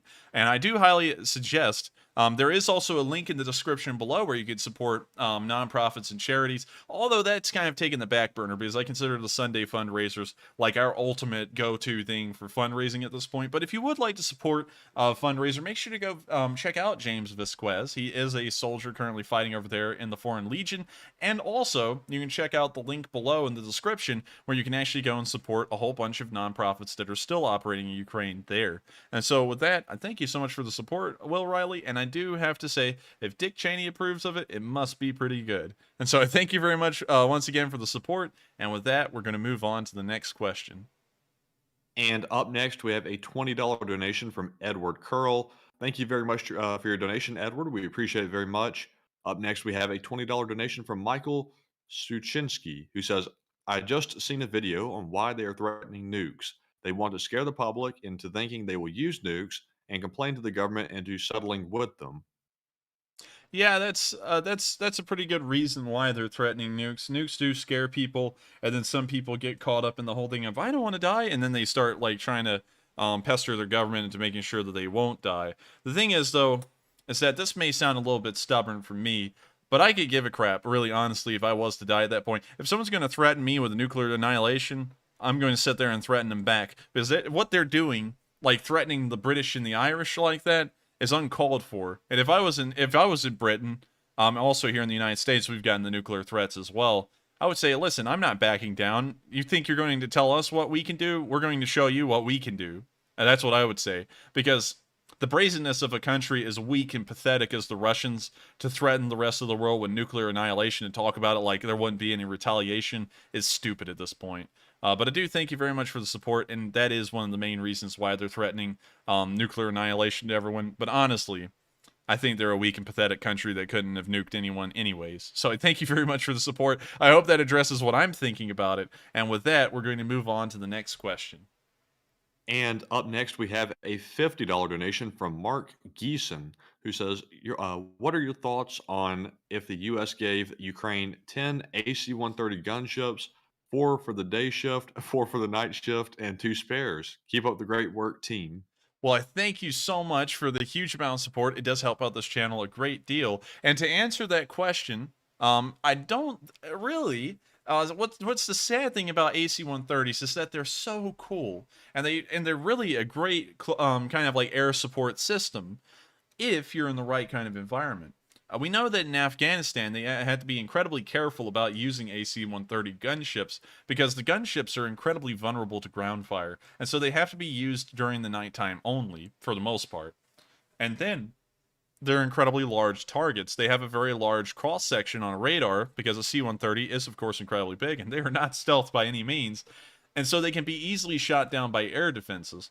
So there's really no way for the Ukrainians to use them effectively, considering that their helicopters are also having to fly incredibly low to the tree line to make sure to dodge the Russian air defenses as well. So I think, honestly, if they were given AC-130s, they would be largely useless unless the Russians were completely devoid of air defenses in a certain area, which is almost impossible, if not highly unlikely. But I do think, honestly, if we were to go down the route of air support and giving over aircraft to Ukraine, which we do know is on the table, and the U.S. is currently looking at shipping over F-16s and F-15s, I believe that one of the best air support systems that the Ukrainians could get is the F-15 Strike Eagle or A-10s. I'm not really that much of a big fan of the A-10s. They are, of course, getting a little dated, but they are such incredibly good close air support systems that the Air Force does, of course, keep on prolonging their lifespans just because they do an incredibly good job at their specific niche.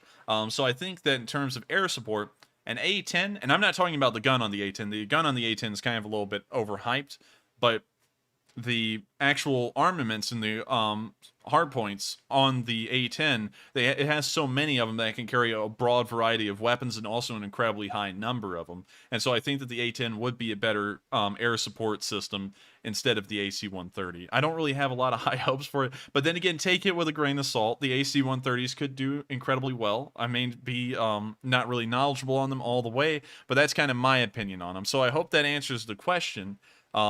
And with that, I thank you so much for the support once again, and we're going to move on to the next question. And next up, we have a $20 donation from Al M, who says, by the time you read this, I will be asleep. Thanks, and buy yourself a sandwich. Russian TV propaganda is going off the rails. It really is going off the rails, and I do thank you for the support, and hopefully you're not asleep yet. Hopefully we are addressing this by the time you're still awake.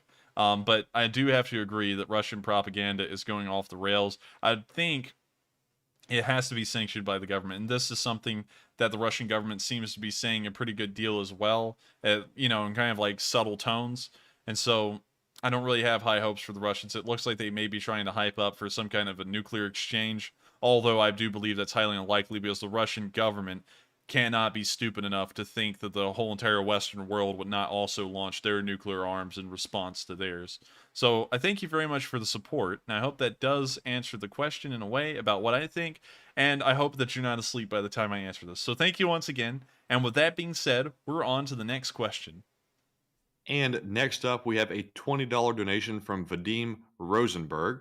Thank you very much, Vadim, for your support of the channel. As always, we appreciate it very much. Next up, we have a $20 donation from JK, who says, you are amazing.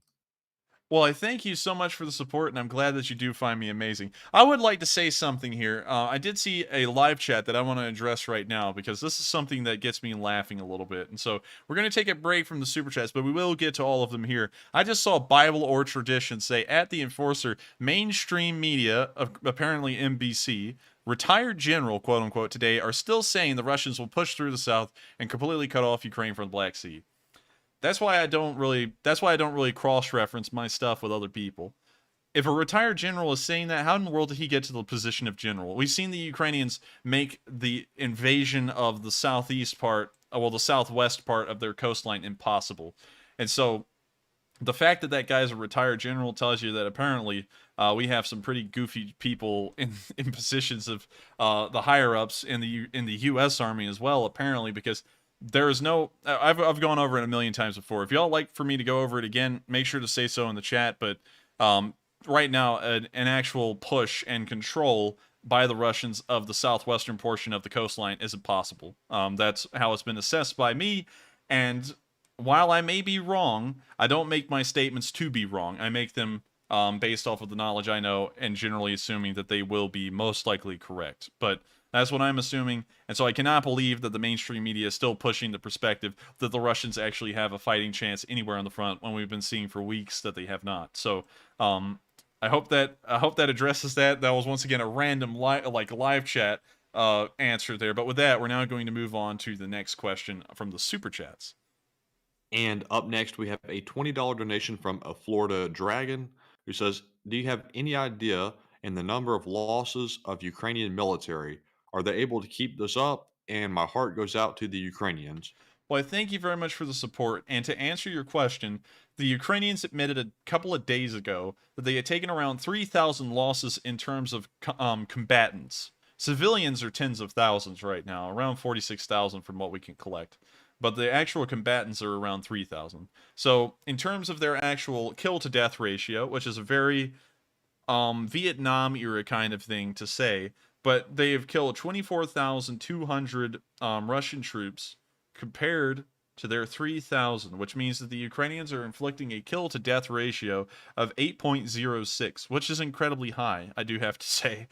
So I hope that answers the question, at least as to their loss statistics as far as we know, and what that means in terms of the kill-to-death ratio, which is incredibly high, and that does show that the Ukrainians are doing an incredibly good job in the defensive and also in the offensive as well, considering that they haven't lost any additional troops pushing their own small offensives in a way. So with that, I hope that answers the question, and we're now going to move on to the next one. And thank you very much once again for the support.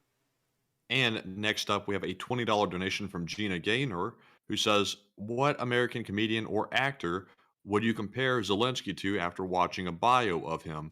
I know you're not up on your celebrities, but you might have seen a comedian once in your lifetime, LOL. Well, thank you very much for the support, and the question is an interesting question. I would have to say, yikes, it's tough. I mean, honestly, he was a very original guy. If you actually watch his comedy routines, can't really see anyone in the United States doing that kind of stuff. And, you know, that's a good thing, really. You want to make sure that you're original in doing what you do. Like, no one's really done what Seinfeld did. You know, like Jerry Seinfeld on the Seinfeld show. No one's really done what he's did, and no one's really copied his comedy routines either. So, yikes, let me think. I can't really think of any comedians over here, and I'm really well-versed in the comedian field. I just can't think of anyone. He's not comparable to Fluffy or Bill Burr or any of them. And so, honestly, I'm really drawing blanks here. I think he's got such original content, honestly. If you actually watch what he did, it's really a standalone kind of original thing. I really can't compare him to anyone off the top of my head. So unfortunately, that's kind of my answer. He's a pretty original guy, and that's not trying to hype him up. It's just that he was a pretty smart fellow with what he was doing comically. Like if you ever watch like his Dancing with the Stars routines, on top of that, he was a great dancer. But he also added in a little bit of comedy in his Dancing with the Stars stuff in Ukraine. So I thank you very much for the support. I hope that kind of answers the question in a way, saying that he was a unique guy when he was doing comedy. And with that, I thank you so much for the support, and we're going to move on to the next question. And Enforcer, do you think that Zelensky is pretty much just like Gilbert Gottfried, pretty much? Oh no, not Gilbert. Oh no, not Gilbert Gottfried, not at all. I mean, like Gilbert Gottfried. Oh man, like he was special. That's for sure. But anyways, on to the next question. And just to be clear, that was a joke. But anyways, moving on, we have a $20 donation from Clydesdale 1971, who says, thanks for the great work. Well, I thank you very much for the support. And also to address something real quick, I just saw Adam Larson say, Jerry Seinfeld copied Larry David, dork. Goofy, Larry David and Jerry Seinfeld both worked on Seinfeld together. Don't you know? I mean, like, literally, that was a collaborative thing in between the two of them. Jerry Seinfeld was not copying Larry David. Jerry Seinfeld was doing Jerry Seinfeld's thing, but Larry David was in charge of a decent amount of the writing. Come on, man. You gotta know your stuff. But anyways, on to the next question. And up next, we have a $20 donation from B. Baldy, who says, if you get a second, our new peeps want to see Leaf Springs. Thank you. Oh, man. How do I... okay, so we will show the Leaf Springs. I don't know how to explain this to the newbies. But the Leaf Spring thing was something that happened an incredibly long time ago. It was like a month and a half ago. And I was looking at a Russian burning Pantsir AA vehicle, and I said, wow, it's got leaf springs on it.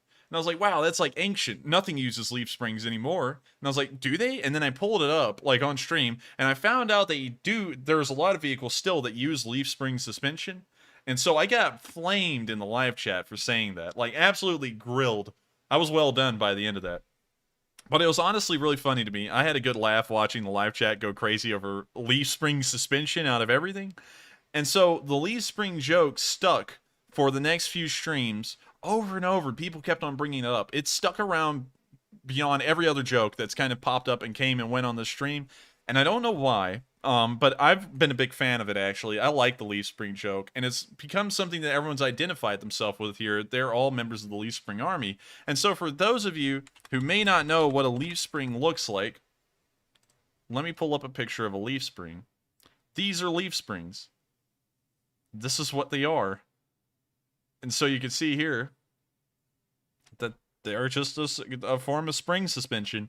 And so that's what everyone identifies as here in my live chat. They all are called the Leaf Spring Army, and they're all soldiers in the army. So I hope that kind of gives all of the new people here an idea of what people are meaning when they say Leaf Spring Army. It's kind of like a whole entire identity at this point for a lot of people, including me and my whole entire channel. So I hope that gives you all a good idea of what's going on here. So with that, I thank you so much for the support, and I hope that does address to everyone who's new here what the Leaf Springs are and what the Leaf Spring Army is and how it's got its name. So with that, I thank you so much for the support, and we're now going to move on to the next question.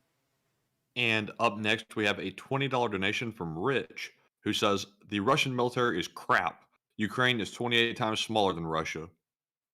I do... Wait a minute, say that again? He said, the Russian military is crap. Ukraine is 28 times smaller than Russia. Okay, I thought he said Russia was 28 times smaller than Ukraine. I was probably like, wait a minute. But yes, you are correct. And the Russian military is absolute garbage. There's really no way to get around that. And there's really no... And I don't listen to anyone anymore who says, oh, man, the Russians are going to pull it together. They're not. Okay, I mean, like, I've been here for 2.5 months. Well, no, 70 days. That's like a month and... That's 2 months and a week, nearly. A little over that. And I've been here for 2 months and a week, and I've been watching this war, and I have never been... And a lot of people say I'm pro-Ukrainian, so I have a really strong bias in what I'm saying. But tell me, y'all, if you've been watching the stream for an incredibly long time, when have I been wrong when I had high hopes for the Ukrainians, like the Northern Front collapsing, or the Southern Front's offensive not getting anywhere? I've been saying things that sound heavily pro-Ukrainian and very biased towards the Ukrainian side, but I'm saying them because I actually have a basis to state them. If I actually saw that the Ukrainians were going to do poorly, I'd say they do poorly. And so far, I just have not seen an instance where there is any kind of historical basis where a country in their position has performed poorly. So I hope that kind of addresses that direction, because I don't want people to think I'm just blindly pro-Ukrainian. I am pro-Ukrainian, but when I see situations that they're doing poorly in, like if you ever saw me talk about Mariupol, I would say they were in a bad position. They might get wiped out. I would say that pretty plainly, because that's what was going on. But around the rest of the country, that's just not been the case. So I thank you very much for the support. Could you reread that question to me one more time, Matthew, just to make sure I cover everything in it? Yeah, let me go back up here real quick. They said... Basically, Russian military is crap. Ukraine is 28 times smaller. All right, so yes, I can't agree with that, and I was going on that aside in a way to say that they are crap because I haven't been wrong so far with my generally optimistic sounding but truthfully based statements about what would happen so far in this war. So I thank you very much for the support, and with that, we're going to move on to the next question. And next up, we have a $20 donation from Captain Chris 1220. Who says, I love the fundraisers, and here's some for the Enforcer too. Keep it up, man. I've been tuning in almost every single episode.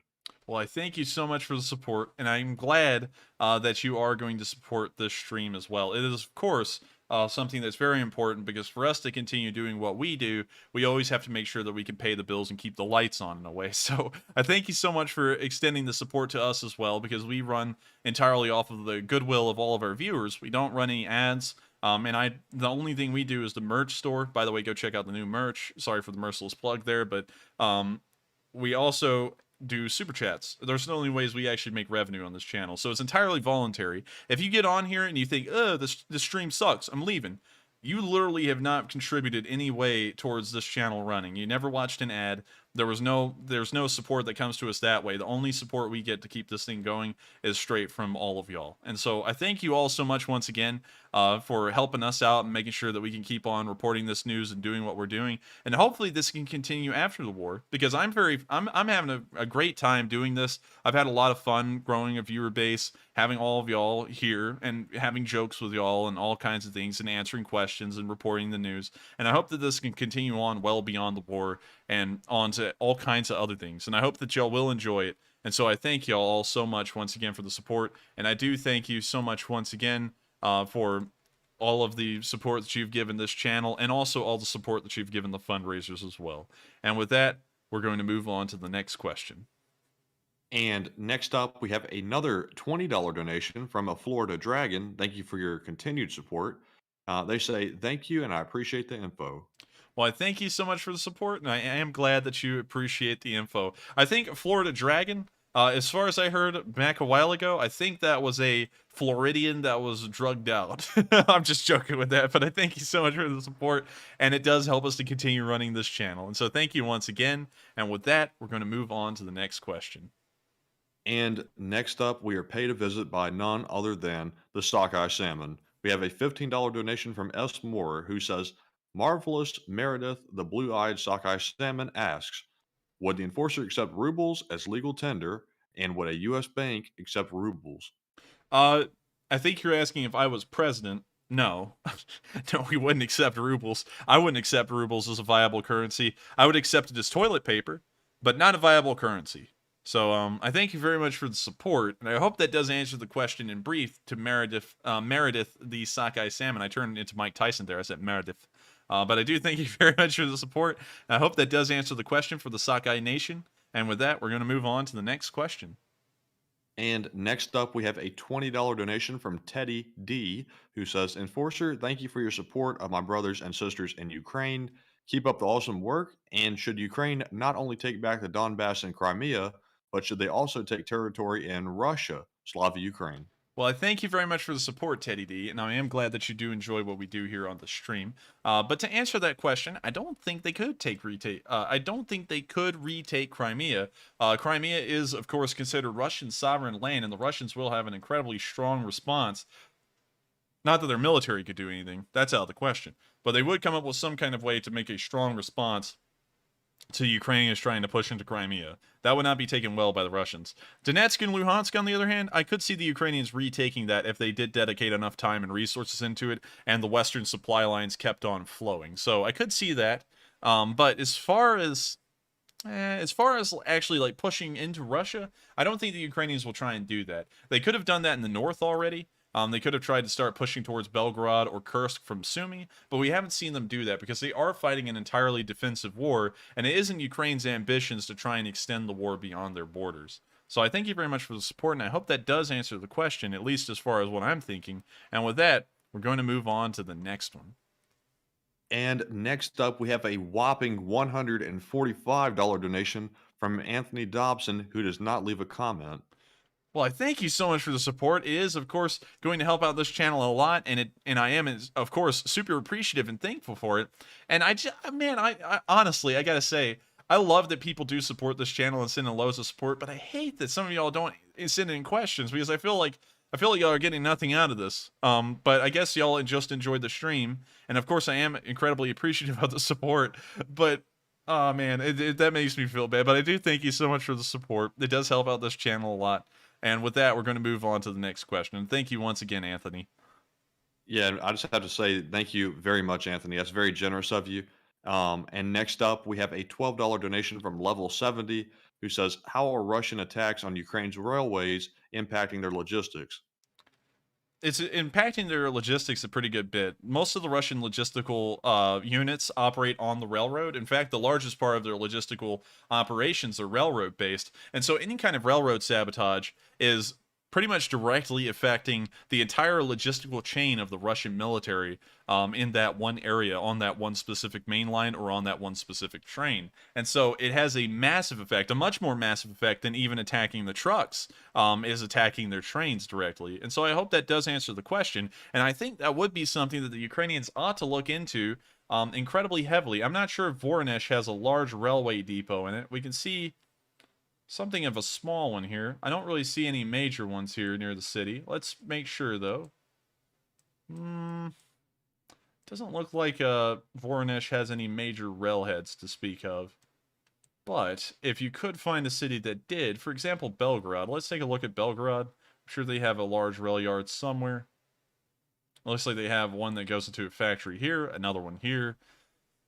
But I don't see that. That's a rail yard right there for sure. This whole entire thing. And so a ballistic missile targeted at a rail yard would cause damage for a short while and would heavily disrupt the Russian logistics system. And so I do believe that attacks on the Russian railroads have so much of an impact on the logistical situation that it could in fact hamper an entire area of the front line for a few days if one was to be attacked. So I hope that answers the question, and I do thank you very much for the support. And with that, we're on to the next question. And up next, we have two donations without comments. we have a $10 donation from George, New York's premier contractor. And it's good to see you once again, George. We haven't seen you in a little while. And up next, we have a $10 donation from Greg Carmen, who says, "Thank you, Enforcer." And I thank you so much for supporting this channel and being a viewer. It does help us out an incredibly good deal. And also, once again, to everyone else who does enjoy the stream, but sometimes I hear people saying, "Oh, I don't have any money to give." That's fine. I'm like, that's totally fine. I'm glad with y'all just watching it anyways. But if you would like to help out in some way, clicking the like button is one of the best ways to help, because if you click the like button, it does send out this stream to more people, and then more people can come in and watch this, and so you kind of help it out in that way. And of course, more people get the news, and more people may be happy with it and subscribe and watch it, and then the Leaf Spring Army grows. And so if you don't have a way to send in a super chat, or if you don't want to but you would still like to help out this channel, clicking the like button is one of the easiest ways to do that. So I thank you so much once again for enjoying this stream, and no thanks goes to me, all the thanks does go to you. So thank you once again, and with that, we're now going to move on to the next question. And next up, we have a $10 donation from Ryan 9000, who says, "What do you expect on May the 9th?" I expect abysmalness on May the 9th in Russia. No victory will have come. The Russians will have a Victory Day parade, of course, but I don't believe anything will happen beyond that rather than a load of disappointment. If the Russians actually do try and ramp anything up, which there are rumors of and may actually be truthful, it doesn't matter. If they dedicated the entire Russian army to fighting Ukraine, the logistics are still falling apart. There's no way they could supply a new army in there for long. That just means that they would be sending more troops in there to die, starve, and run out of gas and abandon their vehicles. And then in the end, of course, lose more equipment. So I thank you very much for the support. That's kind of what I'm seeing. But of course, I could be wrong. They may try and ramp everything up on May 9th, although I don't believe there's any more they could ramp this thing up. So I thank you once again. I hope that answers the question, at least as far as my knowledge can take it. And with that, we're on to the next question. And up next, we have a $10 donation from Sherry Herman, who says, "Enforcer and Matt, you inspire me to be a better person, and thank you." And thank you, Sherry. That's a very nice comment of you. And I have to agree as well. I'm just kind of being me. I'm just going to be average old me, and Matthew is too. And so it's very nice to know that we are inspiring people to be nicer people. Maybe when I actually do start covering American politics, which will be after this war, and I'm going to keep a neutral stance, because I believe that that is a hallmark of reporting, is to actually keep a neutral stance when talking about all sides of politics. But I hope that by doing that, maybe this channel alone can start to bring back neutrality and reasonableness into modern politics around the world. I do believe that it's sort of being missed these days, as people are starting to pick one side over the other and then start going further and further in each direction, and people are becoming a little bit more militant and hostile about what they believe in. And there's common ground in everything. So I'm just going to leave it at that. Not going to get into politics too far, but I do thank you very much for the support, and I am glad to hear that you do enjoy these streams and how we act on them that much. So thank you once again. And with that, we're going to move on to the next question. And next up, we have a $20 donation from Ryan Hughes, who says, "Russians literally do the exact opposite of what they say. If they were going to use nukes, they wouldn't be talking about it. It just gives NATO the chance to be prepared. And I've been here since day 4, and I love the channel." And I thank you very much for the support. You came in on the first wave of people that ever saw the stream in mass, which was day 4. I remember that day because if you were here, you probably watched the whole stream. I flipped out. I was like, "Oh my God, I got 4,800 viewers." It was crazy. I couldn't believe it. I thought that was insane. And it's been a journey from then on. So I thank you very much for the support, of course, and watching every single day since then. And could you reread that question again, so that way I can make sure to cover all of it? I think I'm missing a piece. He said that Russians do literally exact opposite of what they say. If they're going to use nukes, they wouldn't be talking about it, and they're just giving NATO the chance to be prepared. I do have to agree. And usually whenever the Russians say anything, they're not actually going to do it. If they don't say something, then that's when you have to be afraid. Like when they said they weren't going to invade Ukraine, and then they did. So I thank you very much for the support, and I hope that does address the comment in a way I can agree with it entirely. And with that being said, we're going to move on to the next question. And up next, we have a $10 donation from Three-Eyed Raven, who says, "Pelosi passed Lend-Lease Act last week, but Biden hasn't signed it yet, per Pentagon spokesperson yesterday. Is Putin getting his money's worth, or is Joe just trying to catch up?" Unfortunately, I don't really answer political questions because if I answer that, it will come out politically charged any way I try and attempt to answer that. And I don't weigh in on American politics here, and I'm not really going to weigh in on the process that a bill, well, a law like that has to go through to be signed. It's not really a law, it's more of a funding grant, kind of like a change in the national discretionary budget. But still, I'm not going to weigh in on that because it does sound politically charged. But I do thank you for the support, and with that, we're going to move on to the next question. And up next here, we have a $10 donation from Steve Frederick, who says, what is the typical percent of a country's force that will be dedicated to a war? Russia wouldn't want to expend their entire military force on Ukraine, would they?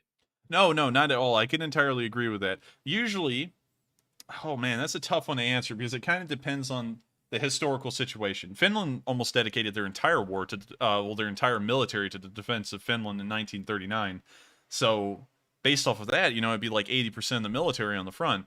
But then other times in war, it's not the entire military. So I can't really answer that question per se. It kind of depends on each situation. But with that, thank you very much for the support. I'm sorry I can't answer. It's too broad of an answer because if I went off a historical context, it could be any figure. It could be 100% of the military. It could be 80%. Could be 20%. Could be even less than that. And there's really no specific answer. It just kind of depends on the actual situation on the ground. But we can see right now that the Russians have dedicated nearly a third of their military to the invasion of Ukraine at the moment. And we know that the Ukrainians have dedicated at least most of their military, if not all of it, to the defense of the country. So I thank you so much for the support, and I hope that does answer the question. And with that, we're going to move on to the next one.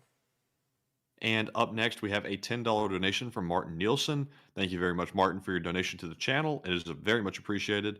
Next up, we have a $9 donation from Craig, who says, do you think that some of the M777 howitzers are now in play?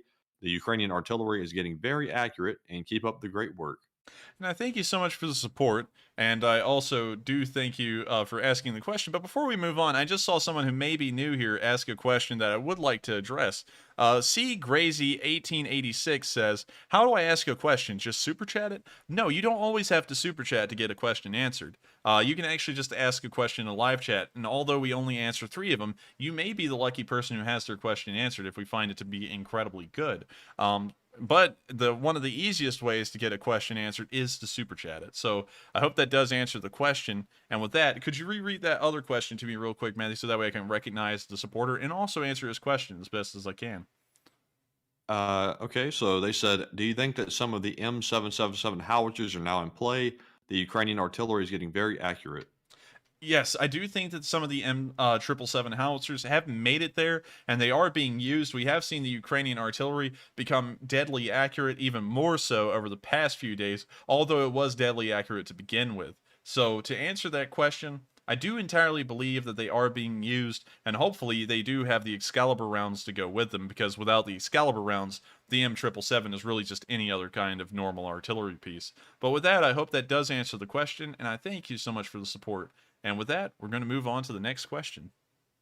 And next up, we have a whopping $100 donation from Live Agelessly with Dr. Keller, who says, thank you for what you're doing, and I'm addicted to your webcast. Well, I thank you so much for the support. Huge amounts of support like that do help out the channel a great deal. And so I thank you so much once again for the support. And I do love that a lot of people do enjoy these streams. I try and make sure that it is informational and somewhat entertaining in a way. I don't want it to be boring or humdrum or doom and gloom. There is a lot of bad news that comes out of this war, but there is a bunch of shining good light that also comes out as well, with the humanity of the Ukrainian people, the perseverance of them, the bravery of them. There's a lot that I try and make sure to show a positive light on, because while the wars are terrible, there's always good sides and good things happening in the shadows of the darkness in a way. So I do thank you so much for enjoying the webcast, in fact, being addicted to it, and I do thank you for making sure that we can continue on doing our kind of like stream / podcast / webcasts in a way. And soon, y'all will see my face on stream on the upcoming video. And with that, I thank you so much for the support. Again, you've been around for quite a while as well, and so I thank you once again. And with that, we're going to move on to the next question. And up next, we have a $5 donation from Dermot Hutton, who says, it turns out that our famous little dog, Patron, is actually Ukrainian for bullet. I actually heard that. Some other people have said that it meant cartridge as well. I'm not really sure which one it is. It may be cartridge, bullet. I'm not really sure. But I do like the name Patron. Because it just sounds neat. I kind of like that better. But I have heard that before, and I do thank you so much for the support and bringing that up for everyone else, because that is a little interesting fun fact about his name. And so with that, I thank you so much for the support, and we're going to move on to the next question. And up next, we have a $5 donation from GNF, who says, "Why do people keep giving the Russian army way more credit than they deserve? It's like people can't accept the fact that the Russian army sucks." Well, I thank you very much for the support, and I can entirely agree with that. A lot of people are giving the Russians a lot more credit than they deserve. Before this war even began, I did not have high expectations for the Russian military. Now, I'm not wanting to pull like a I was always right kind of thing, because that's not the case. I was just really well read on the Russian situation with the military before the war, and how the Russian Federation has tried to rebuild the military from the Soviet system into a more modern yet still conscript-based military.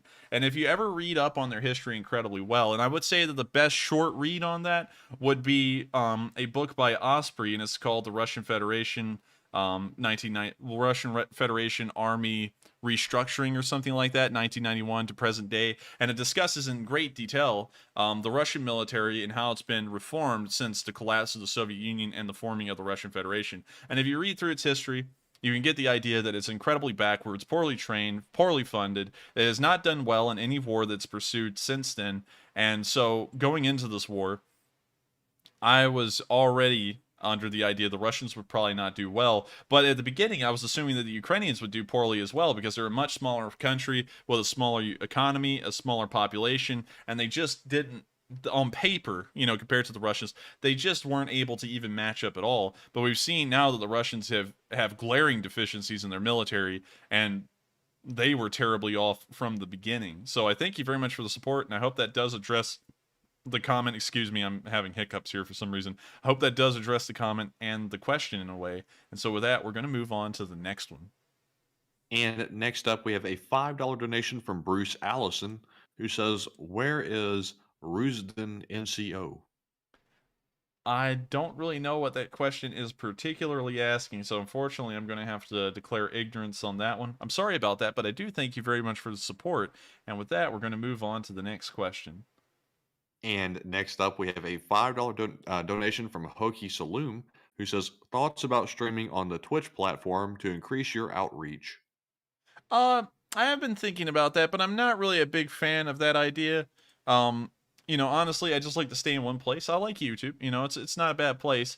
And on top of that, when you go over to Twitch, Twitch isn't really anywhere I want to be. I kind of know Twitch for having like the gamer girls that show like way too much cleavage and all that kind of stuff, and I don't really want to be like in that category, if you know what I mean. I feel like it's not really the thing for me, if you know what I'm saying. But I do thank you very much for the support, and with that, we're going to move on to the next question. And next up, we have another donation from Anthony Dobson, who put in that very large one earlier. He puts in another $15. Well, I do thank you very much for the support, Anthony, and it does help out this stream a whole load in keeping on running. So thank you once again, and with that, we're going to move on to the next question. Oh, and it looks like Anthony might have meant to send a question with that. I saw him just shoot one through the chat. He meant to ask, "Do you think that if the war continues in the current vein, it could lead to the collapse of the Russian Federation?" Now, I'm not entirely sure about that. I wouldn't count it out, Anthony. I would not count it out, because the war in Afghanistan was one of the leading contributing factors to the collapse of the Soviet Union. It went so poorly for them, and also on top of the reforms inside of the Soviet Union where Gorbachev said, "Hey, let's give everyone freedom," and then everyone used their freedom to bash the government as much as possible. Those two things combined, on top of Afghanistan going poorly, led to the collapse of the Soviet Union and the formation of all the post-Soviet republics. And so it may, but that is entirely dependent on the public being able to criticize the Russian government during this war, and we haven't been able to see them have that ability as of yet. So I don't think so. I think it may. It's getting really close to that. We can already tell that there is fracturing in there, but it doesn't really look as extreme as everyone was initially thinking But I could see that being a slight possibility, although I'm not really leaning in that direction. I'm leaning more in the direction of the Russians will be looked at as clowns in the international world from now on, and the current government will stay in charge, although it'll be incredibly weakened and not trusted by the public. So I hope that answers the question in a way, at least as far as I'm concerned. And with that, we're going to move on to the next question. And Enforcer, we do have about, let's see, about 12 super chats left, and it is going on 11:30. So would you like to go ahead and put a cutoff on those tonight? Yes. So while we do thank everyone for their support, we will put a cutoff on all of tonight's super chats. So everyone who's put in the super chat so far will have their question answered. So with that, I do thank everyone for the support. If you would like to support the channel and get something out of it, since we won't be answering any more super chats beyond the ones we've gotten so far, go to the merch shop and get some merch. We do have a neat limited edition run that will be available until Friday at 12 a.m. Eastern time. So once again, I do thank you all so much for the support, and we're going to answer everyone's questions that are left, answer some questions from the live chat, and then we're going to round out this stream for tonight. And with that, we're on to the next question. And up next, we have a $10 donation from BSG Wolf, who says, has the Pope lost his mind? Pope Paris Putin talking points. Is history repeating itself? I don't really know a lot about what's going on with the Pope. Honestly, I don't really know why the Pope has a lot of credibility. That's going down a whole entire route that's kind of like weirder. Really, though, the Pope is only in charge. Well, he's the leader of the Catholic faith, yes, but he doesn't actually control a military or anything like that. And so I don't know why, beyond him being a spiritual figure in the Catholic Church, why a lot of people put a lot of credibility into what he says, because it's not like he's a major power player with nuclear arms or a military or a large economy or anything like that. And that's what I'm looking at it as. As a religious figure, he's most powerful in the world, nearly, next to the... What's the name of the guy? Oh man, I forgot the name of him. Oh well. But anyways, beyond him being a major religious figure, I don't really see how the Pope garners so much public attention beyond that, because he doesn't have anything to back him up like a normal country would, like, say, France or the United Kingdom. So I thank you very much for the support. I don't really follow that as well, because it's also out of the scope of the direct fighting inside of the country. So unfortunately, I don't really know exactly what you're talking about, but I do hope that answers the question in a way as to, like, why the Pope is really kind of like on the back burner for me, and I don't really pay attention to that a lot, because it's not like he could dedicate military forces into this or anything. Like, what's he going to do? Send in the Pontifical Guard? You know, like, what are they going to do? Shoot the Russians with Glocks? But I thank you very much for the question. I hope that does answer it. And with that, we're going to move on to the next one. And next up, we have a $7 donation from Mary Bell. Thank you very much for your donation to the channel. Up next, we have a $5 donation from Diffuse56, who says, glory to the Leaf Spring Army, and may your Leaf Spring stay bouncy. Well, thank you very much for the support, and I do thank you very much for wishing that the Leaf Springs do stay bouncy. My Leaf Springs do have incredibly good suspension, and they do keep me very airy on the roads. And so, with that, I thank you so much for the support. And also, no, I think to everyone in the chat who's saying the Dalai Lama, him too, but I was actually thinking about the Anatoly, I believe. Isn't that the Muslim religious leader, Matthew? The who? The Anatoly? Oh, you mean the Ayatollah? Oh, yeah. Yeah, I'm sorry, y'all. I got that messed up. But yes, the Ayatollah, along with him, the Pope's kind of in that category, along with the Dalai Lama and the Ayatollah. So I thank you all very much for bringing that up. And also, I do see Mr. Jim say the Pope has the Swiss Guard, but the Swiss Guard is only a couple of hundred numbers. And they've also been kind of like sizing down the quote-unquote Vatican army for a while. They used to actually have 3 different units, and now 2 of them have been dissolved, and they're only left with the Pontifical Swiss Guard, which will never leave. It's always been around. But beyond the Pope, just once again, beyond the Pope being a religious figure, really, he's just a dude like everyone else. He doesn't have a country behind him. He has a faith behind him, but that faith is spread out across multiple countries, and due to the secularization of most nations, like primarily Catholic countries like France, Italy, Spain, most of South America, they're so secularized that religion doesn't really play a major role in their decision making anymore. So, you know, beyond him being the leader of the Catholic Church, he really doesn't have a lot of sway beyond that, and beyond his public position. But, you know, I do have a pretty high regard for Pope Francis. He is a very nice guy. Whenever I see him out there talking, he seems very nice and very wholesome. So I like the guy for that. But as far as his actual power, you know. But anyways, we're going to move on to the next question. And next up, we have a $25 donation from the Ghost Doctor, who says, "Keep up the great work, and Slava Ukraine." Well, I thank you very much for the support, and also, what a cool name, the Ghost Doctor. So I thank you very much for the support. Like the name, that's really cool, and I hope that we can keep on with the great work and also have a great success this upcoming Sunday with a Sunday fundraiser. And with that, we're going to move on to the next question. And next up, we have a $5 donation from John Rutkai, who says, "Glory to the heroes." And I thank you so much for the support. And yes, glory to the heroes. And I hope that they keep on winning like they are right now. And with that, we're going to move on to the next question. And real quick, I want to recognize a $5 donation from Scott2412. Thank you very much for your donation to the channel. And up next, we have a $5 donation from CA Lags, who says, "The Russian plan is to seem stupid and incompetent until they suddenly do a brilliant offense. The special forces were rebellious scum anyway." Well, thank you very much for the support. Is that kind of like a joke or something? Let's see. I can't really tell. Oh, man. Well, I mean, like, if it's a joke, it's a good joke. If that's serious, why in the world would the Russians plan be to lose about like a quarter of their actual operational tank forces, along with 24,200 troops, just to pull like an, I don't know, I don't watch anime, but I guess like an anime cliche and be like, "Ha, you underestimate power," and then just like steamroll the country. That doesn't make any sense. Wars are fought as quickly as possible. There's never a time in history where anyone's tried to drag out a war, like deliberately, unless if it was in their advantage and it was some kind of defensive war or something like that. But usually, people try and end wars as fast as possible. And for the Russians to sit here for 2.5 months, considering that they were supposed to get this war done within 3 to 4 days, tells you that it's not going good for them. But I thank you very much for the support. Hope that does address the comment. And with that, we're going to move on to the next question.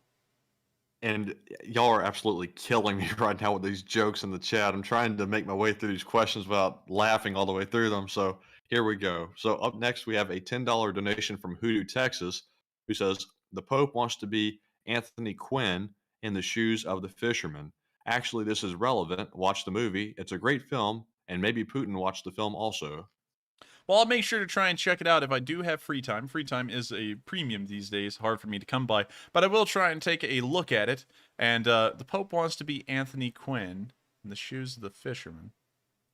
I'll take a look at it. I'll try and see what you're talking about. But I do thank you very much for the support, Hoodoo. And also, y'all, Hoodoo has an incredibly cool... I'm not sure if it's original. I'm highly doubting it's original. I don't think he told me that, though. But he has a FT-17. Like a one that's actually apparently operational, I believe. So that was incredibly cool. He sent me an email showing me a picture of it, and it was pretty neat. And as a World War I reenactor, that has been the dream of my reenacting group for an incredibly long while, is to either get a machine gun or a tank. We already have a 3-inch Stokes, and we're trying to work on getting a machine gun right now, like an MG08, but I don't really know how that's going to go. But I thank you so much for the support, and I will try and check that out. So thank you once again, and we're going to move on to the next question. And up next, we have another super chat from BSG Wolf, who puts in another $5 and says, "Why the nuisance attacks on Odessa for propaganda, ? Or a soften up of Odessa and bypassing Mykolaiv?"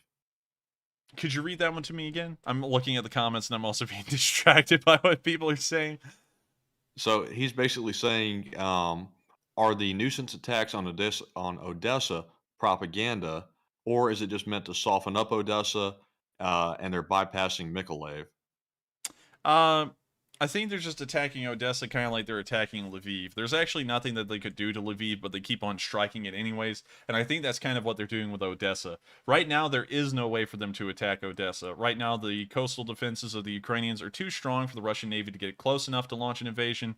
And also, they can't bypass Mykolaiv. They would have, because the Ba River actually has no bridges beyond Mykolaiv, and so they'd have to go all the way up here to Voznesensk and then cross the bridge here. And then the Ukrainians could, of course, just destroy that bridge, and then the Russians would be in the same boat they were at down at Mykolaiv, and then they'd have to go up further up the Ba River to the next town called Oleksandrivka, and then cross the bridge there, and then try and move all the way south. And so there's really no way for them to get to Odessa by land, and a naval invasion is currently impossible due to the coastal defense systems near Odessa, and also the fact that they were able to destroy the best ship in the Black Sea Fleet, the Moskva. And so with that, I hope that answers the question, and we're going to move on to the next one. Matthew? Matthew? Hello?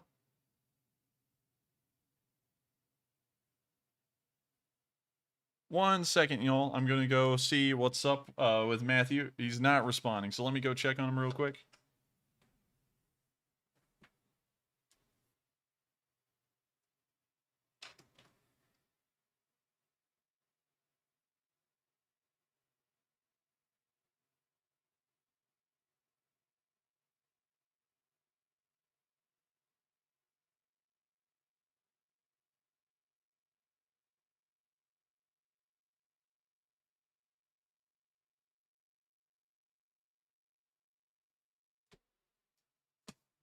One second, everyone. We're having a little bit of a technical difficulty, so give me just a second. Apparently, my Discord is having a small problem. So hang on, everyone.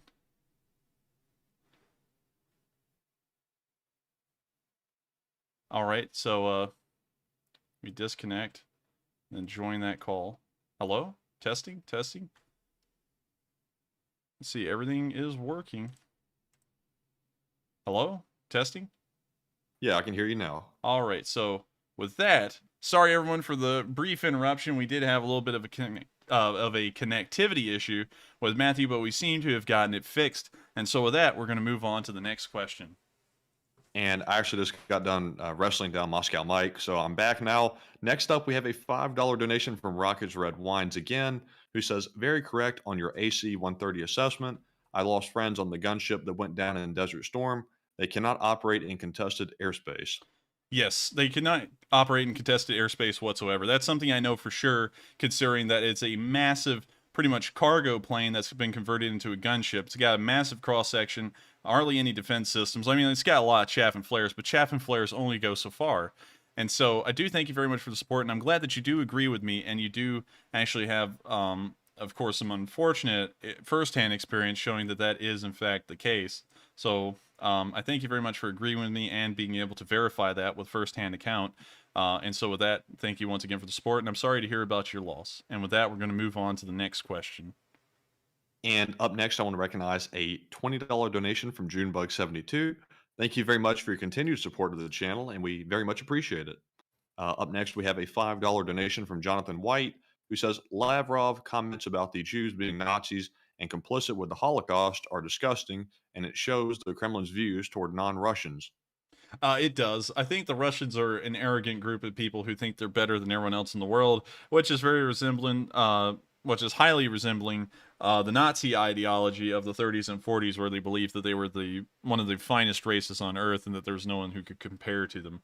And so I do believe that the Russians think that as well, and they think of themselves as some kind of righteous savior while they're being sadistic, sick murderers. And so with that, I thank you very much for the support. I can entirely agree with that, and we're going to move on to the next question. And up next, we have a $5 donation from CA Lags again, who says, do you know if the precision guidance kit is being used by the Ukrainian military? I'm not entirely sure. Of course, I'm not a techie on every single military system. I try and be, but I can't be on everything. So unfortunately, I don't really know enough about that system to know if they have it or are even using it. So I'm sorry I can't answer that question due to my own ignorance, but I do thank you very much for the support and enjoying the stream good enough to ask a question. So thank you once again. I hate I can't answer it though. And with that, we're going to move on to the next question. And next up, we have a $5 donation from Ninos GLG, who says, I'm neither pro-Russian nor pro-Ukraine. Why is that? Nobody ever reports about Azov and Ukraine military shelling civilians in Donetsk in the past 8 years. And y'all are absolutely killing me with your comments right now. Y'all got to stop. Yeah, I'm watching them too. But I don't really know what that question is really trying to get at. Are you trying to get at the Azov as a bunch of murderous people? I mean, I don't really know. I'm actually not going to answer that one. I hate to say it because it does sound charged and is trying to make it look like the Ukrainians are some kind of evil people or something. And not trying to paint light on the Russians actually creating these separatist regions that led to this war. So I'm going to skip past that one and we're going to move on to the next question. And up next, we have a $5 donation from Storm Nut, who says, what do you see as NATO's response if Russia uses a tactical nuke in Ukraine? I think that really the Western response to that would be direct military intervention at that point, and you would see this escalate into a world war. Like, really, that's just like the quick rundown on it without having to get into all the details, because once you get into details, that's where you could start getting really wrong. But I think that would be the rundown of what would happen. But I thank you very much for the support, and I hope that does answer the question. And with that, we're going to move on to the next one.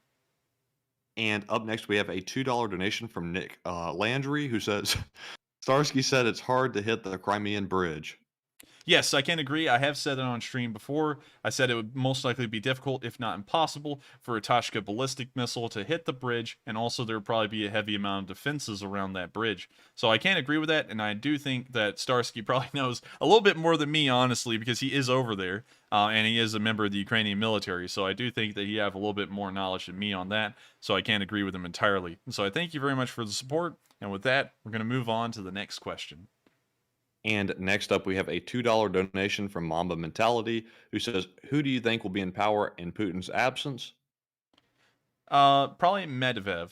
Although Medvedev is considered something of a puppet, he is, of course, the one in the direct line of succession. I'm not, whatever. I'm kind of getting tired. I've lost my wordage there, but he is in the direct line of succession, and so he will most likely take the place of Putin if Putin was to be killed. So I thank you very much for the support, and I hope that does answer the question. And with that, we're going to move on to the next one. And we are down to just 4 super chats. So next up, we have a $2 donation from Daniel Turner, who says, I like the little YouTube snippets. Well, I thank you very much for liking the little YouTube snippets. I try and put out 2 a day. Of course, on filming days, that's impossible. But I do try and make sure that everyone can see the news if they're on the fly and can't really watch the streams at night. These are long. And those of y'all who have been here the whole time, I gotta say, y'all have some dedication. That's for sure. But I do thank y'all all for watching the whole stream. And of course, I try and make sure that people who cannot watch the whole stream can still, of course, see little clips, bits, and pieces of the news throughout the day. So with that, I thank you very much for the support, and I thank you for enjoying them. And with that, we're going to move on to the next question. And next up, we have a $2 donation from Paul Hackett, who says, Putin won't admit defeat, so how will the war end? Well, I'm not really sure. I mean, like, this could really turn into a stalemate. While the Russians, of course, would have a really hard time conducting a stalemate because we can't even see them holding their ground in an offensive. They're losing ground. I do think that this could probably boil down into a stalemate like we've seen in the Donetsk and Luhansk region, kind of like what we're seeing in Syria with the Syrian government led by Bashar al-Assad and also the Syrian Democratic Forces that are currently holed up in the eastern side of the country. It could turn into something like that. So I thank you very much for the support. I hope that does answer the question. And with that, we're going to move on to the next one. And before we move on to our live chat questions, we have 2 last super chats to recognize. We have a $2 donation from Jeff Sams and a $2 donation from Daniel Turner. Thank you both to all of you and everyone who has donated through the super chats tonight. It is very much appreciated. Next up, well, actually, let's check something here. Yep, that's all of them. Just want to make sure. So next up, we have a question from our live chat. This question comes from Xylo Jones, who says, did you hear about the disgruntled generals and FSB leadership talking about a coup? Is this potentially the next Russian civil war? I haven't heard about that, and if they were openly talking about that, I don't think they would be FSB and high command kind of people. They would be dead or arrested. So I haven't heard about that, and I don't think that is actually happening, considering that that's public knowledge here. Because if that was, Putin would obviously know about it, and he would have something done about it. So I don't think that's the case. But this could, of course, lead to the collapse of the Russian government. We know it kind of hangs on by a tether, and it really just hangs on through the sheer force of brutality and an iron fist in controlling the Russian government. They execute every single dissenter or arrest them, much like Navalny. With that, we're going to move on to the next question. And next up, we have a question from Walt Kamerick, who says, what are the chances Russia May Day parade is hit by homegrown saboteurs? Could you read that one again? They said, what are the chances that Russia's May Day parade is hit by homegrown saboteurs? Oh man, that would be tough. I don't think it'd happen because, first off, Moscow is an incredibly expensive city, so it's not easy for people to get there in the first place. So they'd have to be funded from the outside, and the question is, how would they get that funding? Second off, let's go to the Red Square. Here it is, Red Square, right there, and there's the Kremlin. The Kremlin's the area in green and yellow. If they were to try and do that, they would have to get really close to one of the most heavily watched government sectors in Moscow, the Kremlin, the residence of the president of Russia. So, honestly, I just don't see it happening. I think it would be pretty tough, and I bet security is going to be incredibly high, and a lot of Russians probably support the war and would be looking out for saboteurs and such things like that. So I hope that answers the question, at least in the short term. I just don't see it happening, but then again, we could be pleasantly surprised, and hopefully we are. And with that, we're going to move on to the last question of the night. And the last question of the night goes to Woody Stems, who says, does anyone know what kind of bombs are being dropped from the small drones? Are they just repurposed mortars? From what I know, they're actually purpose-made bomblets, and some of them are mortar rounds, and some of them are also RPG 7 rounds. But for some of them, they actually are improvisable bomblets that are 3D printed and custom made to fit the bomb rack on the drone. It's actually really interesting. I highly suggest you look into it because the improvisation that the Ukrainians have been doing for their drone force has been incredibly impressive and very genius, really, with how they've been using domestic drones to deliver deadly payloads onto armored vehicles and such. So I hope that answers the question. And with that, we have reached the end of tonight's stream. I also would like to recognize one more supporter left who says his name is Spaz's Workshop. He sent in $2 and he said, hi, keep it up, bye. And I gotta say thank you very much. I will keep it up and bye. So with that, we've reached the end of tonight's stream. I once again thank you all so much for watching and also supporting this channel. It does help us to keep on doing what we do. And I also thank you all so much once again for being members of this wonderful Lee Spring Army. We've been doing so much that I've never believed would have been possible, and I think that we can only go further from here. And so I thank you all once again. It means a lot to me that all of y'all watch and all of y'all do enjoy these streams. And so thank you all once again. Hope y'all got some good news to hear. And with that, it is time to go to the Anthem of Ukraine. I thank you all once again, and I'll see you all tomorrow at 10 p.m. Eastern Time for the Day 70 news. Thank you, and good night.